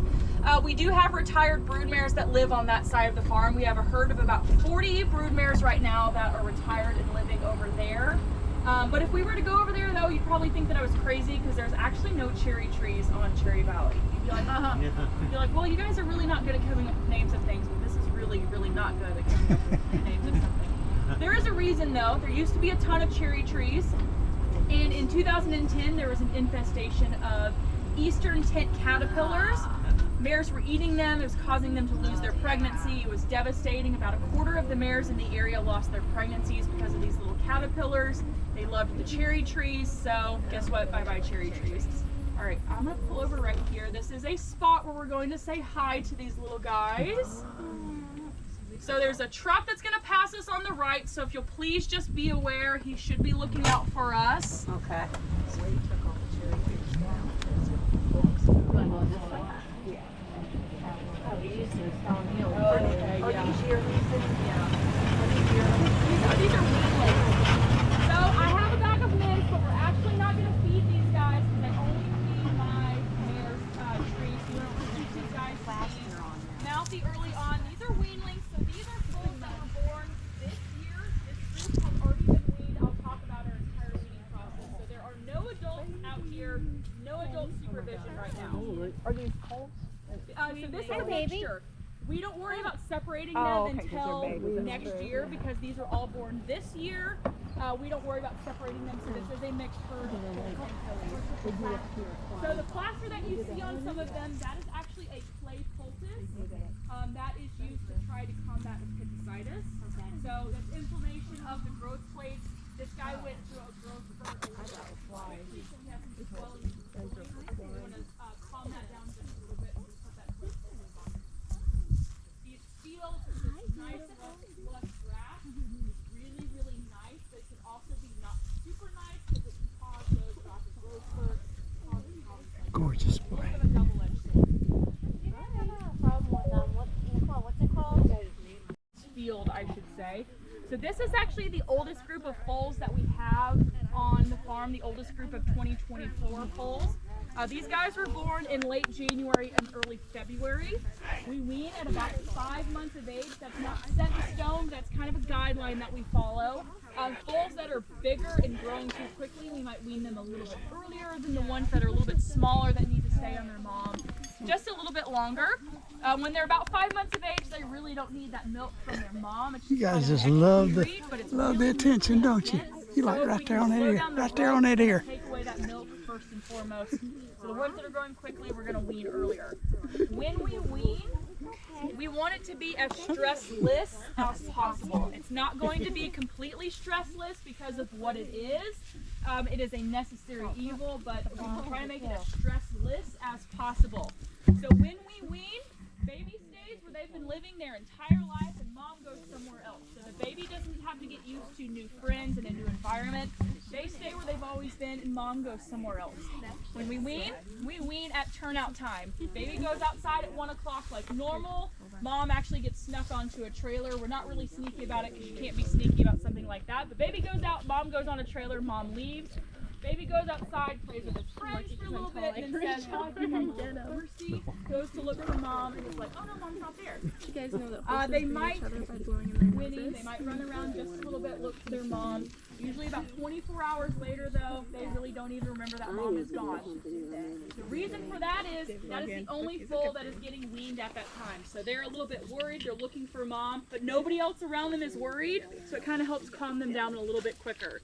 Usually about 24, 48 hours, they are pretty much completely over it. I joke that we take the mares to a separate area of the farm.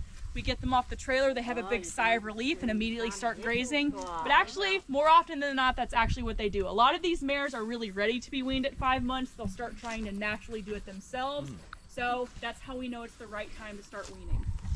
So the mares go to a completely different part of the farm. We want them far enough away so that they cannot hear each other. If they hear each other, that's just going to elongate the process. So we wean that first mare. Actually, the very first one we do 2. That way that mare has a buddy wherever she goes. So we wean 2, let them calm down, take another mare away, let them calm down, take another mare away. So it takes a couple of weeks to wean an entire field. We have 1 mare, a bunch of weanlings. It's typically the most tolerant mare that we have because she's taking care of everybody. We let them all calm down, and then we take that last mare away, and we have a group of weanlings. So it's a slow process, but it makes it as stressless as we can.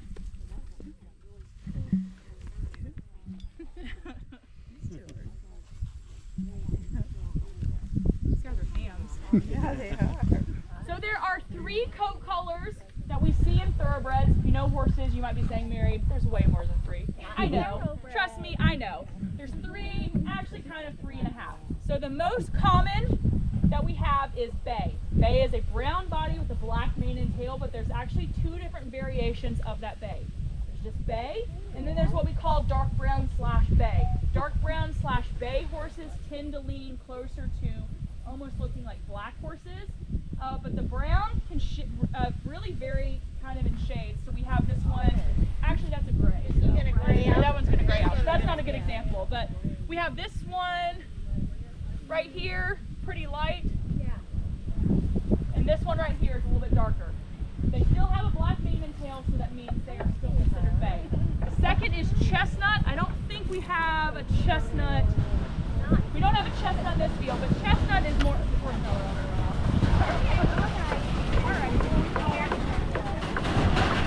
Chestnut is more of a reddish body color and a mane and tail that match that body color. So bay, brown, black mane and tail, chestnut, they all match. The third is gray. We did have a gray in the field before you saw him run off, but you might have noticed he was really, really dark. Gray horses are not born gray. They're actually either born chestnut or dark in color. As they get older, they start to gray out more and more. So while that horse is pretty dark right now, give him another year and he's going to be much lighter. A lot of times you can see that they're going to gray out because they're going to have some white hairs around their eyes, maybe around their nostrils, the tips of their ears. If mom or dad is gray, that's a good indication they might gray out because it is genetic. It's not guaranteed, but it's pretty likely I that never they're going knew to gray that out. with chestnut. I knew it about They can be chestnut and still gray out. They continue to get lighter and lighter and lighter for the remainder of their life. So if you see a horse on the track and he's that beautiful silver steel color, look for him a couple years later and he's probably going to be a completely different color. We have brood mares that they come here and they're that steel color. Now they're almost white. So they continue to get lighter as they get older. Now, what about the one? There's one out there. There's only one, and he's got. You would think he was chestnut, but well, maybe he is. But he's got the flaxen in him too. Yeah, so He's got the flaxen. So he's still beige, but he. Now you said this is the 4th generation. Yes, the current president is the 4th. Yes. So the one that was here was Secretariat. When Secretariat came here, was Bull. That was Seth, and he's Seth, still okay. Seth is still here. He's just kind of Is he like a given grandfather now? He's retired. He's about as retired as he can be. He's one of those kind of people who doesn't fully retire. Yes, he Find him can. on YouTube. Yes, he can. Find him on YouTube and listen to his story. I mean, he's He was fantastic. telling the one on his YouTube. Yeah. Secretary. Were they playing in the visitor center? I didn't. No, they weren't playing it there, but Was it the one that Keeneland did?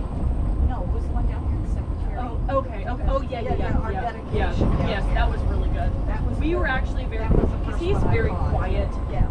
And we were all at the sale because the November sale was going on right then. And when he said he was going to speak, we were like, oh, okay, because he's very quiet, he's very reserved, and keeps to himself. And then he gets up there, and we were watching it on Facebook Live, and we were like, wow, that was really, really good. Those are the ones. Those are the folks that can tell the Yes, stories. yes. And they're a wealth of history. So was he the second generation? The third. Third. All right, so I'm gonna start my history spiel. I know you guys are super excited.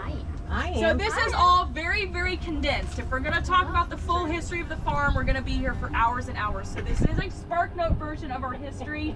If I don't touch on something, you're like, Mary, I know I didn't. There's a lot that I don't touch on. So I say that the farm started in 1910, but the history of Claiborne actually backs up a little bit further to the state of Virginia. Richard Hancock was a Confederate War general who had a small racing stable in Virginia. He had a son named Arthur who took over that stable in Virginia. Of course, Arthur met a woman from Kentucky and fell in love with her. When they went to go get married, instead of her family giving them a KitchenAid mixer or a toaster oven or something that's pretty reasonable, they actually gave them a farm here in Kentucky.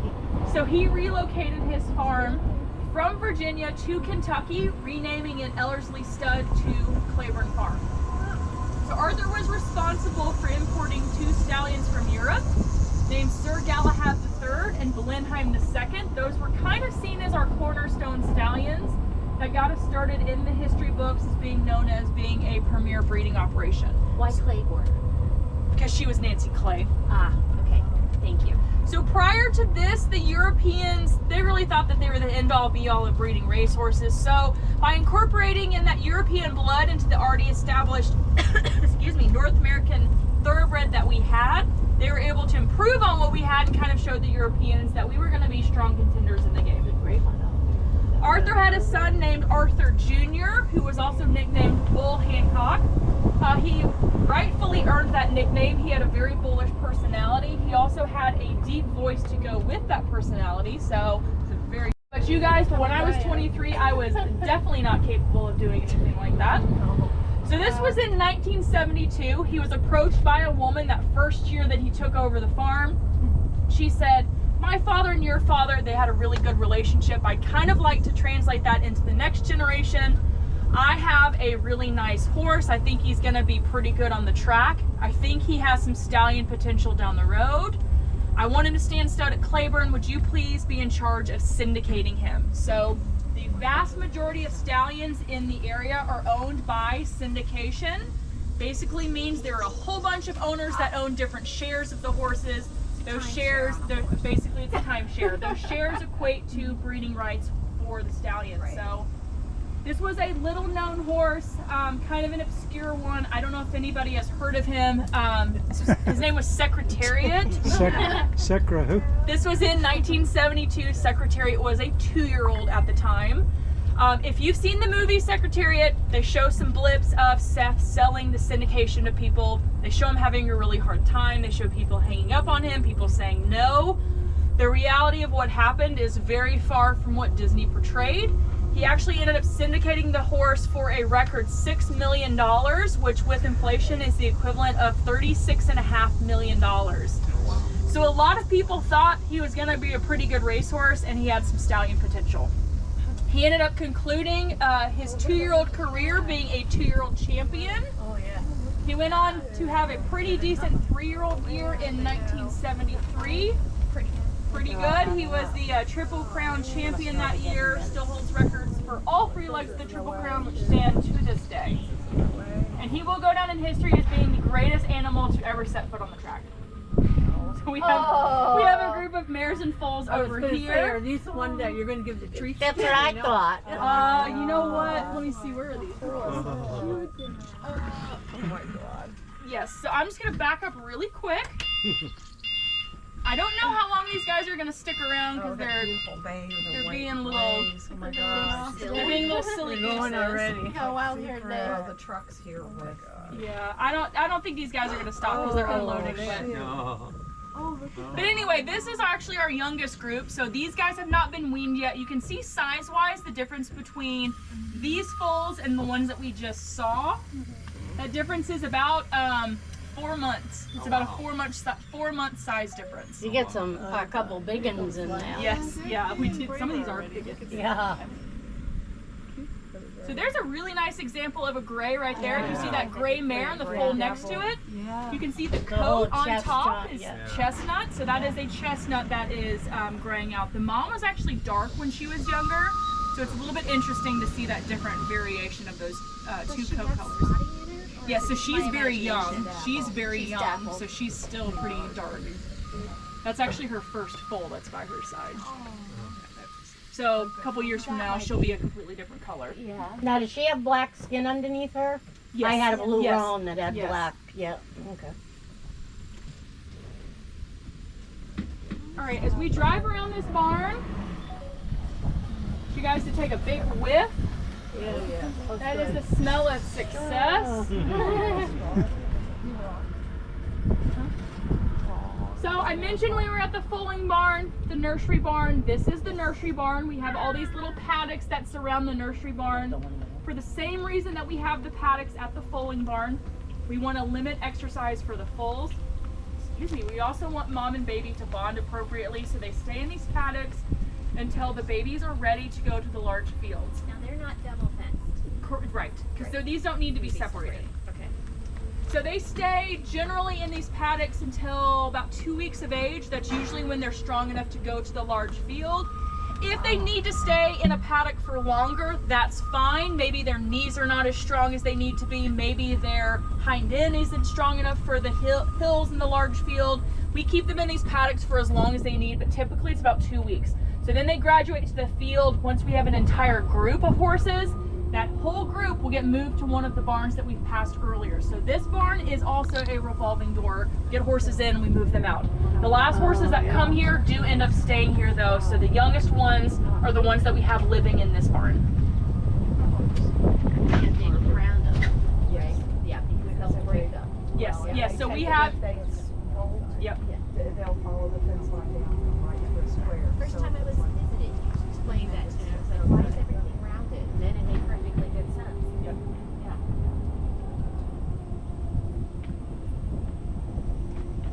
All right, so going back to history just a little bit. So Seth also had a pretty significant moment in his career. He found a horse down in Florida that he really liked, so he decided to bring him up here to stand at stud at Claiborne. It was a horse named Mr. Prospector. Mr. Prospector went on to be the sire of over 180 stakes winners, and in my opinion, he is the most influential sire on the modern day North American thoroughbred. You're hard pressed to find a pedigree of a successful racehorse in this day and age that does not have Mr. Prospector somewhere in that pedigree. Seth has a son named Walker, who is the current president of the farm. Seth sat Walker down when he was young and he said, "Hey son, this farm is yours, but only if you want it, but you have to prove yourself." There's been 3 previous generations that have really put their entire lives into building this farm into what it is today. I'm not just going to give it to you to give it to you. You have to want this. So Walker got busy right away proving to his dad that he was capable of running a farm like this. So he worked with the vet, he foaled mares, he prepped yearlings, he worked with stallions, he worked on the track, he worked nights, he cleaned a whole heck of a lot of stalls to prove to his dad that he understood what this farm took to operate from the inside out. So when he was 25 years old, his dad said, "All right, son, think you're ready. I'm still here to guide you, but I'm going to give you the reins." Much to Seth's dismay, Walker actually didn't need a whole lot of help from his dad. He's a 4th generation horseman who really understood what it takes to run a place like this, to keep Claiborne in the rankings that it is today and always has been. Took to it like a fish to water, you could say. So Walker kind of continued in that trend of bringing successful stallions to stand here at Claiborne. He's been responsible for bringing Run Happy, War Will, Silver State, Marshalier, and Annapolis. He has a couple more that he is working on right now. The 5th generation of Hancocks just turned a year old, so look for him in a few years. The little baby Seth. Oh, really? Yeah, little baby Seth.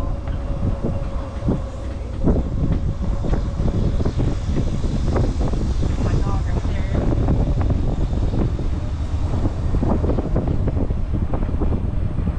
So we have 4 different classifications of mares that live on this farm. First are foaling mares. Those are mares that have foals by their sides. Second are what we call barren mares. Barren mares are mares that have had foals at some point in time, but for whatever reason have not had a foal this year. There's many reasons why that might be.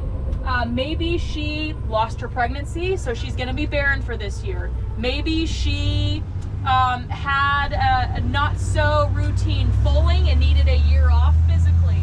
Maybe we bred her multiple times and she didn't get pregnant. Maybe she foaled late in the year and the owner decided, you know what, I don't want another late foal next year. I want to give her a year off, get her started early the next year. Hopefully her next foal can be early in the year. Maybe the owner just decided, you know what, she's given me a foal every single year for the last few years. I'm going to give her a break. There's many reasons why a mare might be barren, but barren mares are kept separate from our foaling mares. The 3rd group of horses that we have are what we call maiden mares. Those are young mares that are fresh off the track. They're transitioning from their race career to their broodmare career.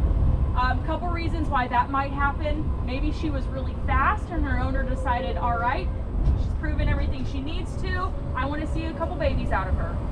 Maybe she injured herself and kind of ended that career on the track early on.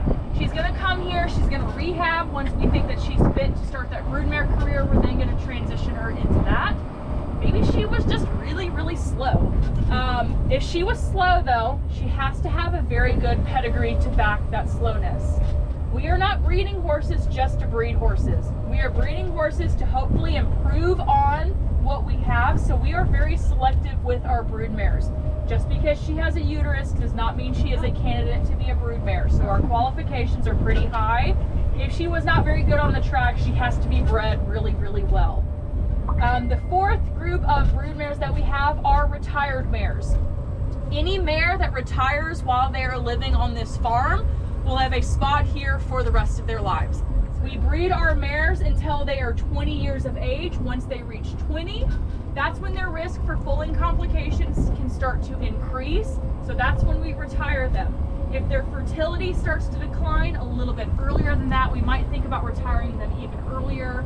But 20 is when we retire our mares. We turn them out in a large group together. We call it Granny's Gone Wild because they go a little bit feral when they're all together.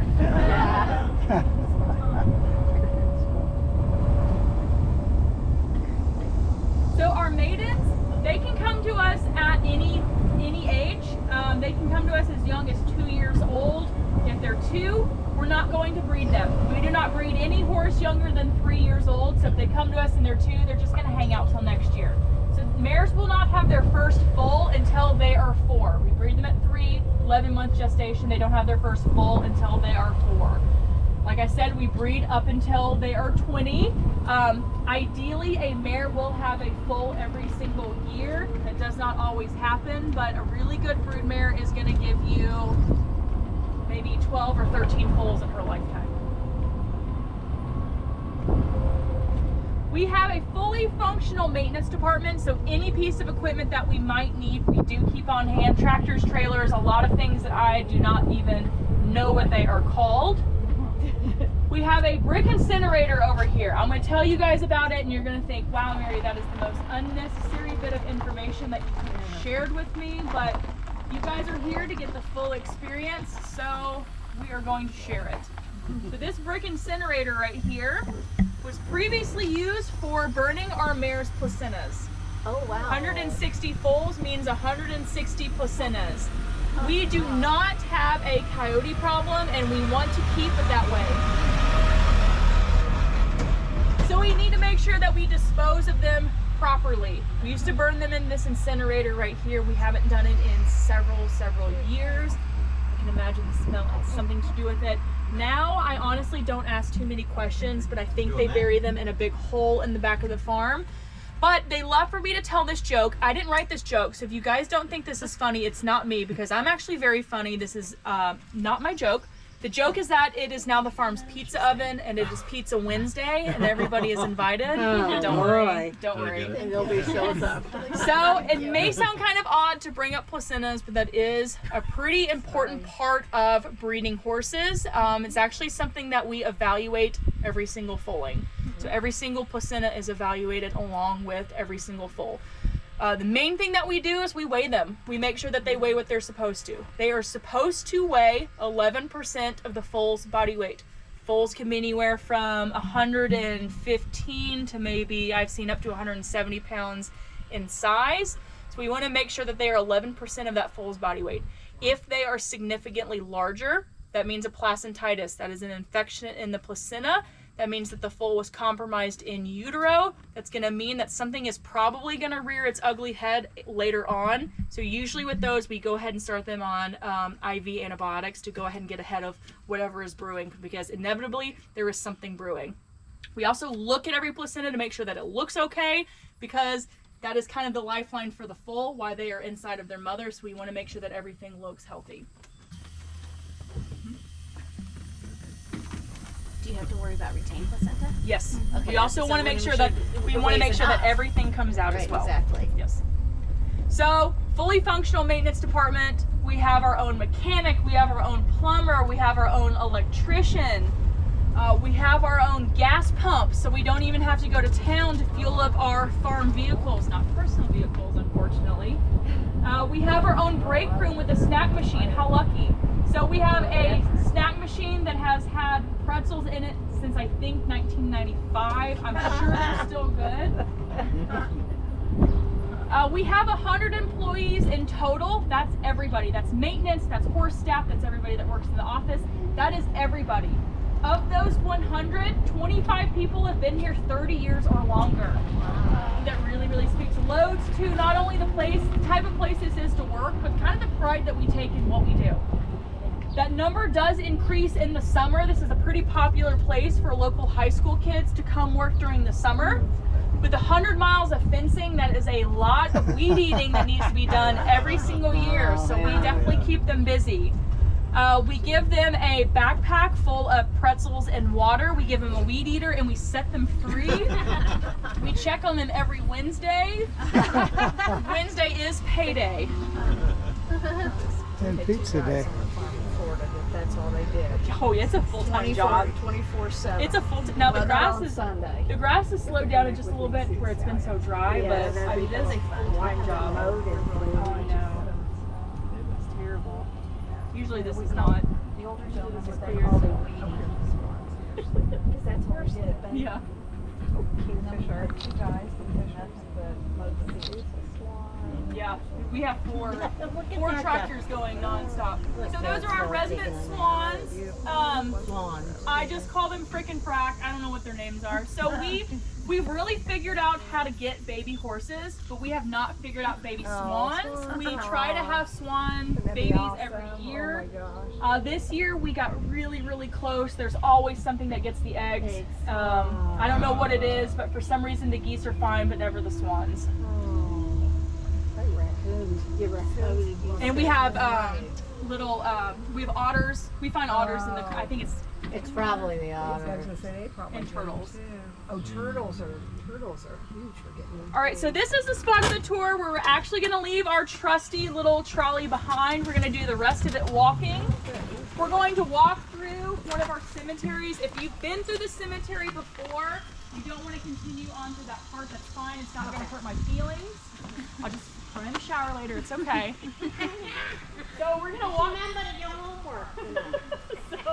So we're going to walk through this cemetery. We actually have 3 on the farm. We have one that's reserved for one of our clients. She specifically requested a cemetery for her horses. She's been a long time well-loved client, so we were really, really happy to do so. We have a cemetery on the Marchmont side of the farm that has some race mares, as well as some brood mares, also some stallions buried back there. The one we're going to walk through is a stallion-only cemetery. It is hands down the most famous cemetery that we have here at the farm. It's the reason why people travel from all over the country and sometimes all over the world to visit us.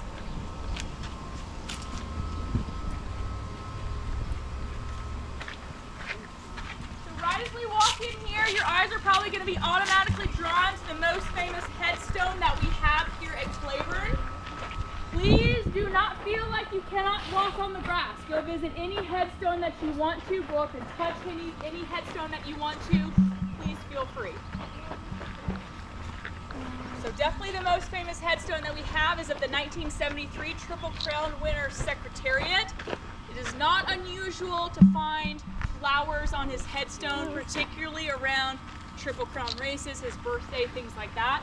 There's a woman who's been sending him a dozen roses for his birthday since he passed in 1989. I think that really speaks loads to kind of what he meant to a lot of people and what he still means to people, that still to this day, he gets that dozen roses.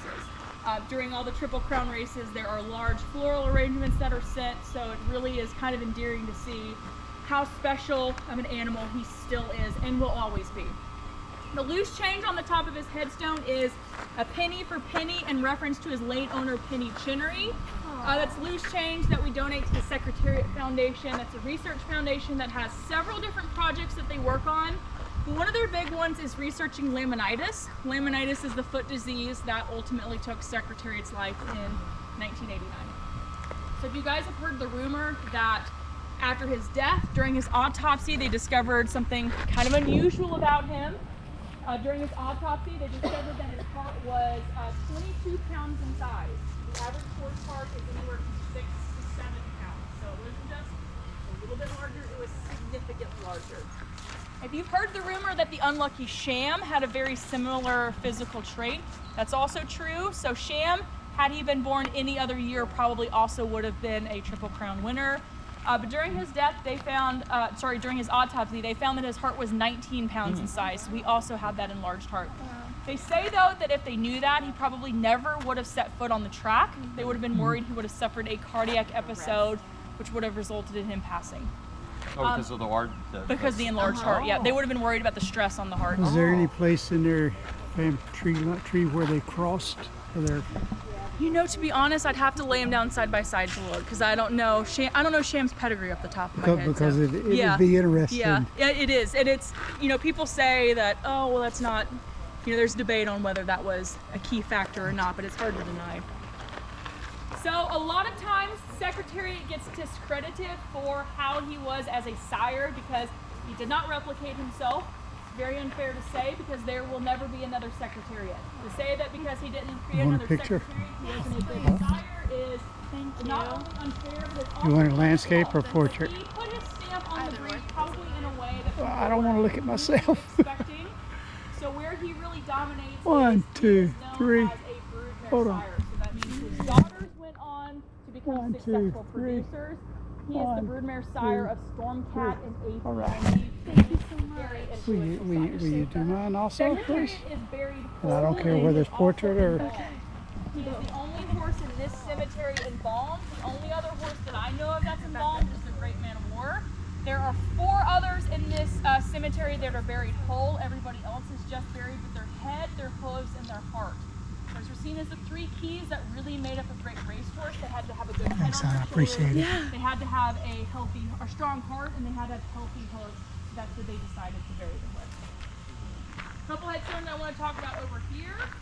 First is Swale. If you guys look at the dates on Swale's headstone, you're going to see pretty young when he passed away. He's actually the only horse in this cemetery that was not a breeding stallion, but he definitely earned his place regardless of that. So Swale, we've raised many Kentucky Derby winners here at the farm, but Swale is the only Kentucky Derby winner that was owned by Claiborne Farm. So he won that Derby in 1984. He also won the Belmont that year, so he won 2 of the 3 legs of the Triple Crown. They were super excited to see what he was going to continue to do on the rest of his race career, hopefully onto a successful stallion career. But unfortunately, 8 days after he won the Belmont, he suffered a cardiac episode.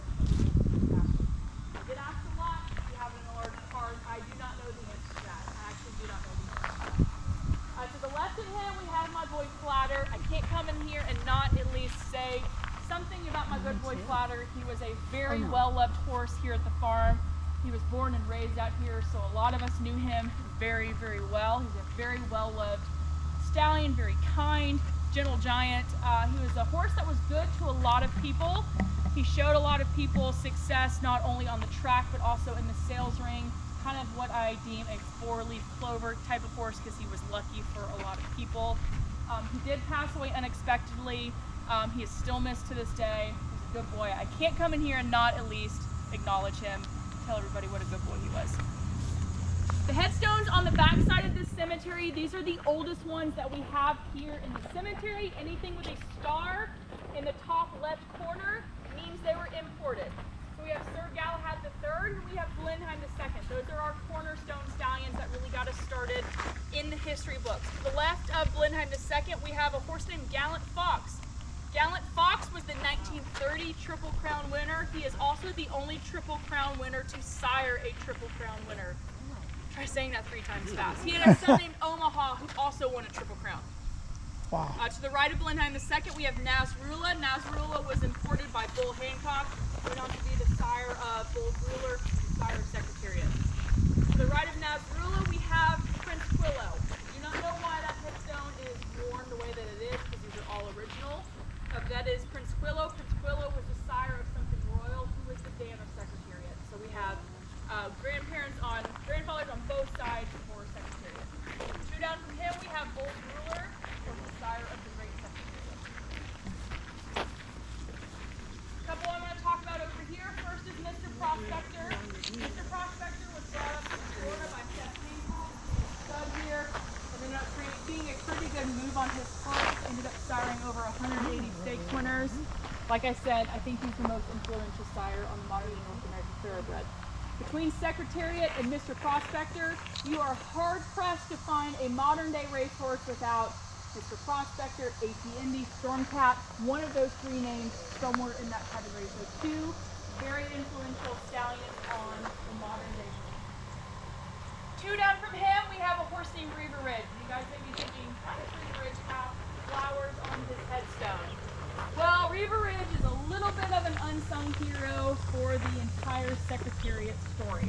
So my main problem with the movie is how they decided to portray Miss Chinnery. They kind of show her in the movie as somebody that not a lot of people really thought that she could do it. You know, people kind of brushing her off to the side. They're like, oh, you know, didn't really give her the credit that she was due. The reality is it's very, very far from the truth. She was an accomplished horsewoman. She was smart. She was well respected.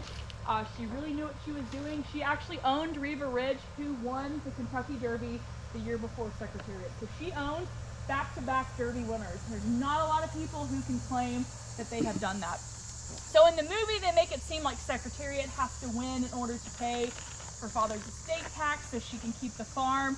But the reality is that had actually already been taken care of thanks to Reaver Ridge. So his victories the year before, the earnings in those races helped pay that estate tax. It allowed Penny to keep the farm. It also allowed Penny to keep Secretariat. Had he had to have been sold, where would he have gone? Would he have gone to a trainer who didn't get along with him? Would he have been put in different races? Nobody knows what would have actually happened, but Reaver Ridge kind of helped pave the path that history ended up unfolding onto, kind of creating the story that we know to this day. So he is the unsung hero in that story.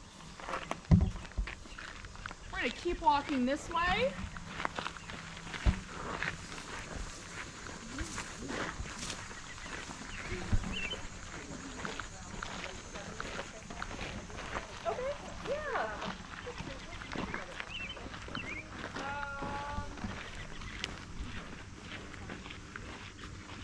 Yeah, that sounds right. 78 or 79.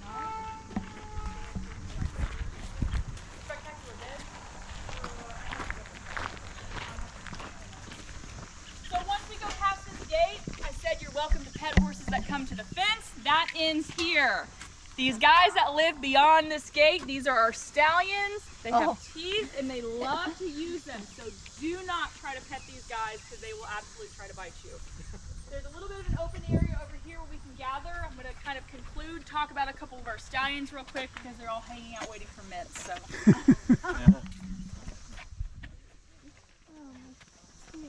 Wisconsin church came in last. That's okay. No, you're fine. You're fine.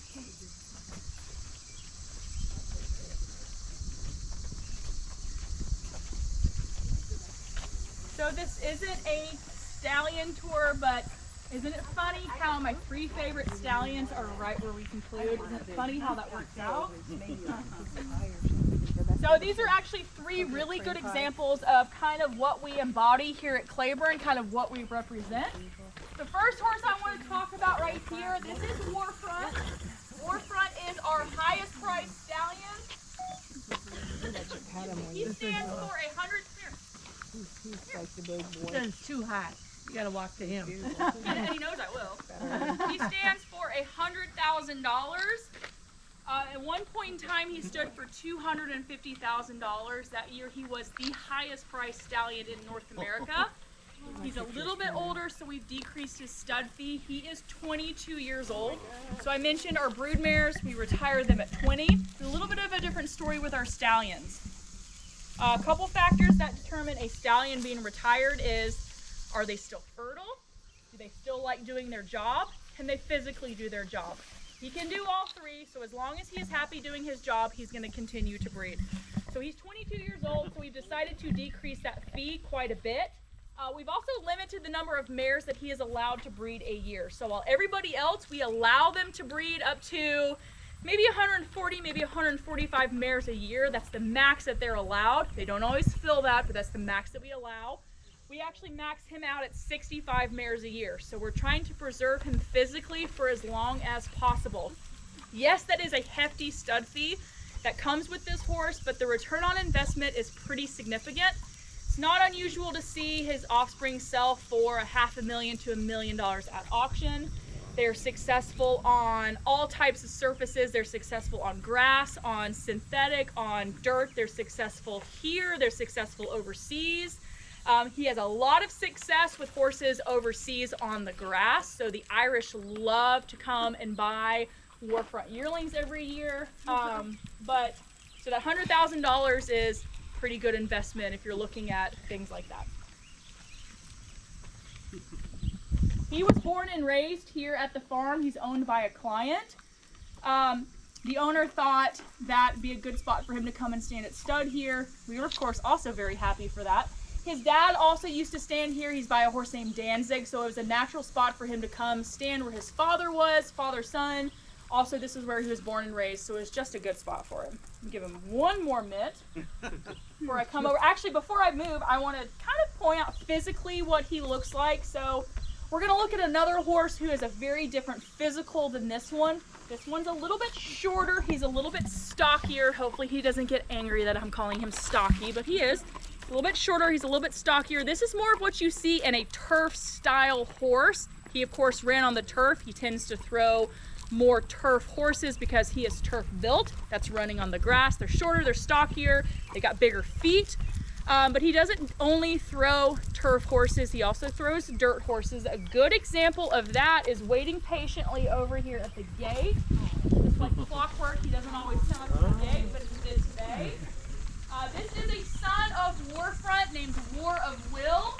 He's probably best known for winning the Preakness in 2019, so he is one of our younger stallions. His first offspring are 2-year-olds, so we're just starting to see them hit the track. Very exciting for everybody.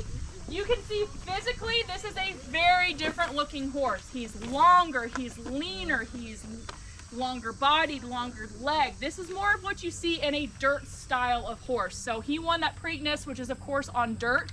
He also did win on the grass, so kind of shows how Warfront can be a versatile sire. We're hoping he can also continue on in that trend. Like I said, his first offspring are 2-year-olds, so we're starting to kind of see how that is going to play out. He was not born and raised here at the farm, but his owner thought because Dad stood out here that this would be a good spot for him. We were, of course, very happy to have him. As you can see, he is a very, very beautiful horse. Don't let his beautiful face fool you. He is not super nice. He is only nice because I have mitts. He does have special shoes. I just want to point those out. Those are just glue-ons. It's just an alternative. Warfront also has them. Actually, most of our stallions have them. It's just an alternative to the traditional nail-on shoes. It kind of protects their hoof wall just a little bit extra. When the ground is really hard this time of year, there's lots of flies. They're stomping at the flies. We don't want them to keep throwing their shoes, damage their feet, so it kind of protects their feet a little bit extra. Oh, he needs a fly man. Yeah. All right, the third horse I want to talk about. Let me see if he is pouting in a corner or not. I thought I saw him. Go from the road. What's his name again? It's War of Will. Isn't he beautiful? War of Will. Oh, Will. And he won what? Oh, he won Preakness. Oh, so he's a pretty young. I love his name. Yeah. Yeah. There's another chestnut too. I think he's up there. First Samurai also. Their father's son.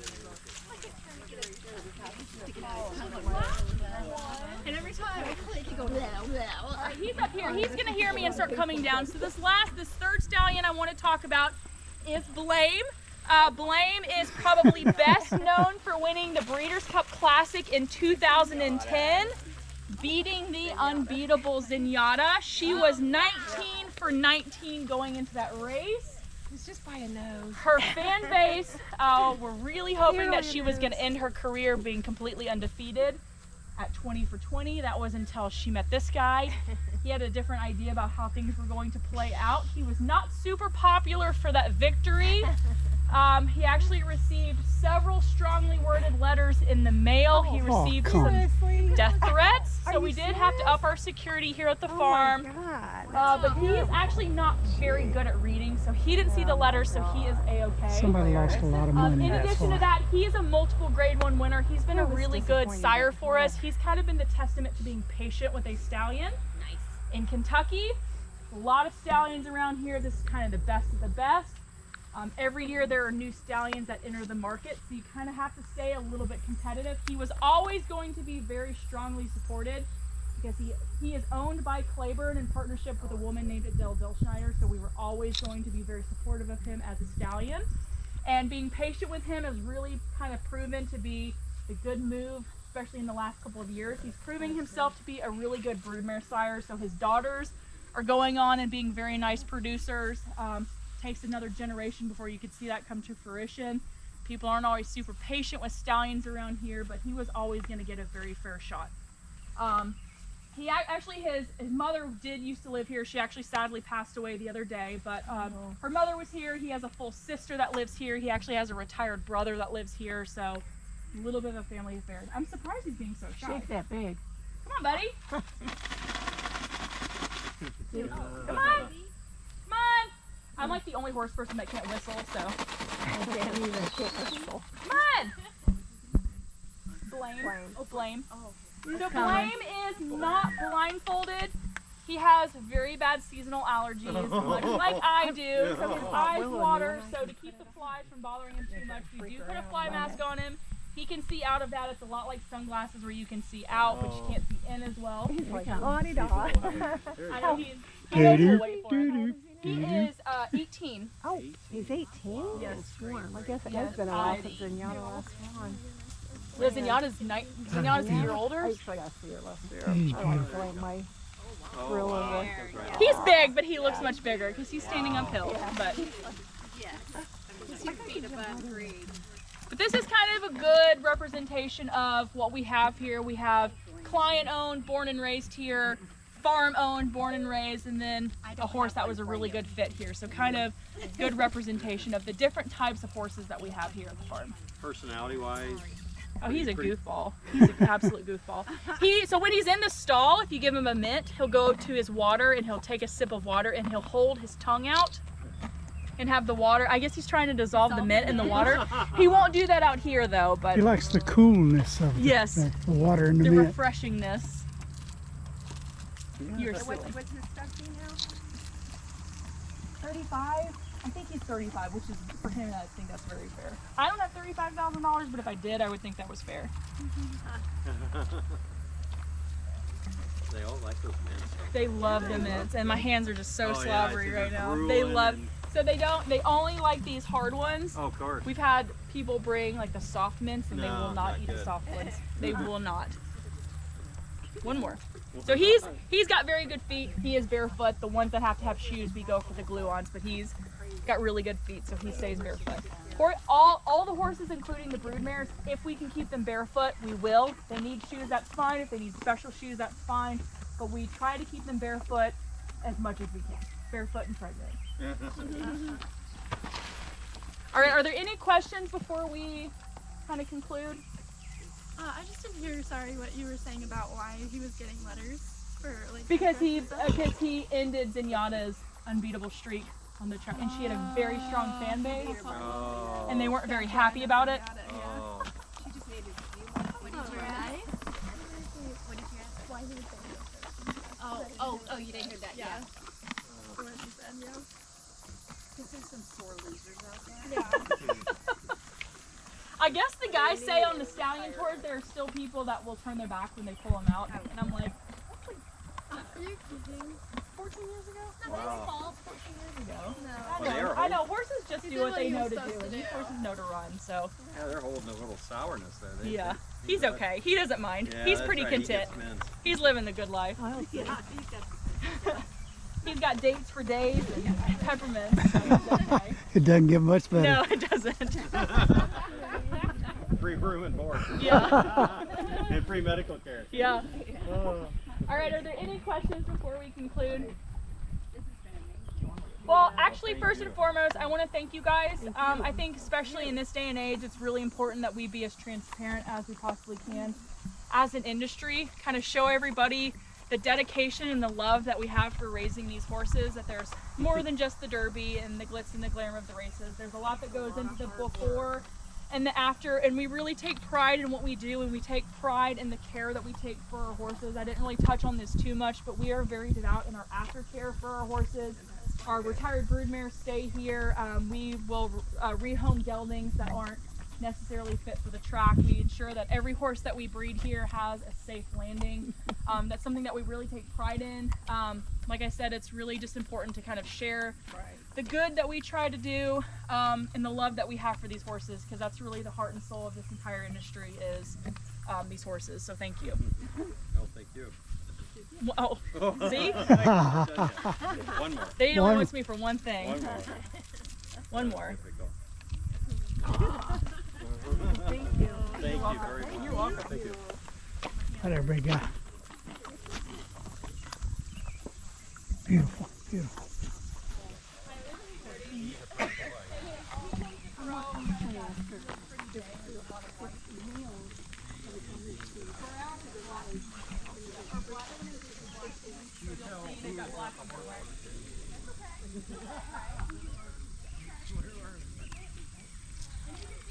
A good difference between the two bays.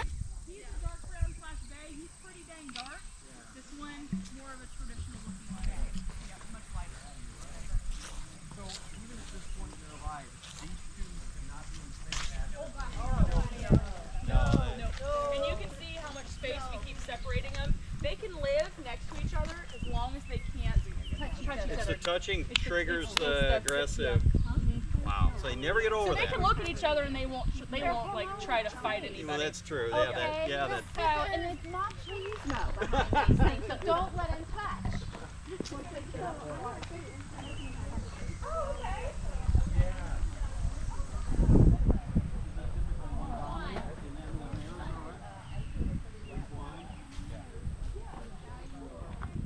The other stallions off. Or fight it out if they're trying to take the herd. Yeah, the younger stallion comes in, they'll challenge, Yeah. and that's how some of the older stallions get killed with that. Because of the sure. The more younger, stronger comes in. That makes sense. Some of your wild horse herds, if they have had too many mares, Yeah. Wow, that was incredible. I am so glad I came up here. I just hope I can edit this video and make it seem somewhat enjoyable. This place is beautiful. It's amazing. They really care about their animals. All right, I'm out of here, guys. Y'all have a good one. Okay, the tour of Claiborne Farms is complete.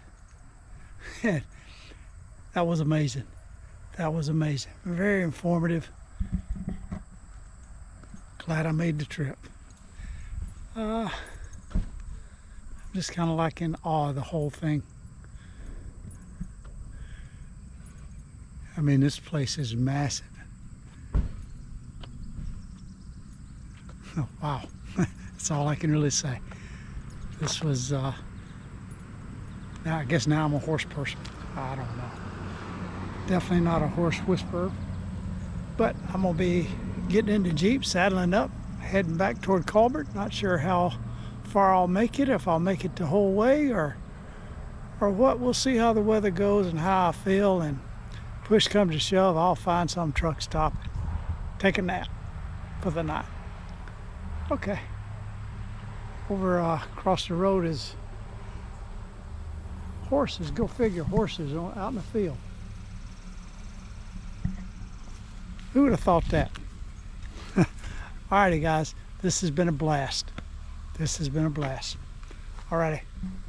You guys, later.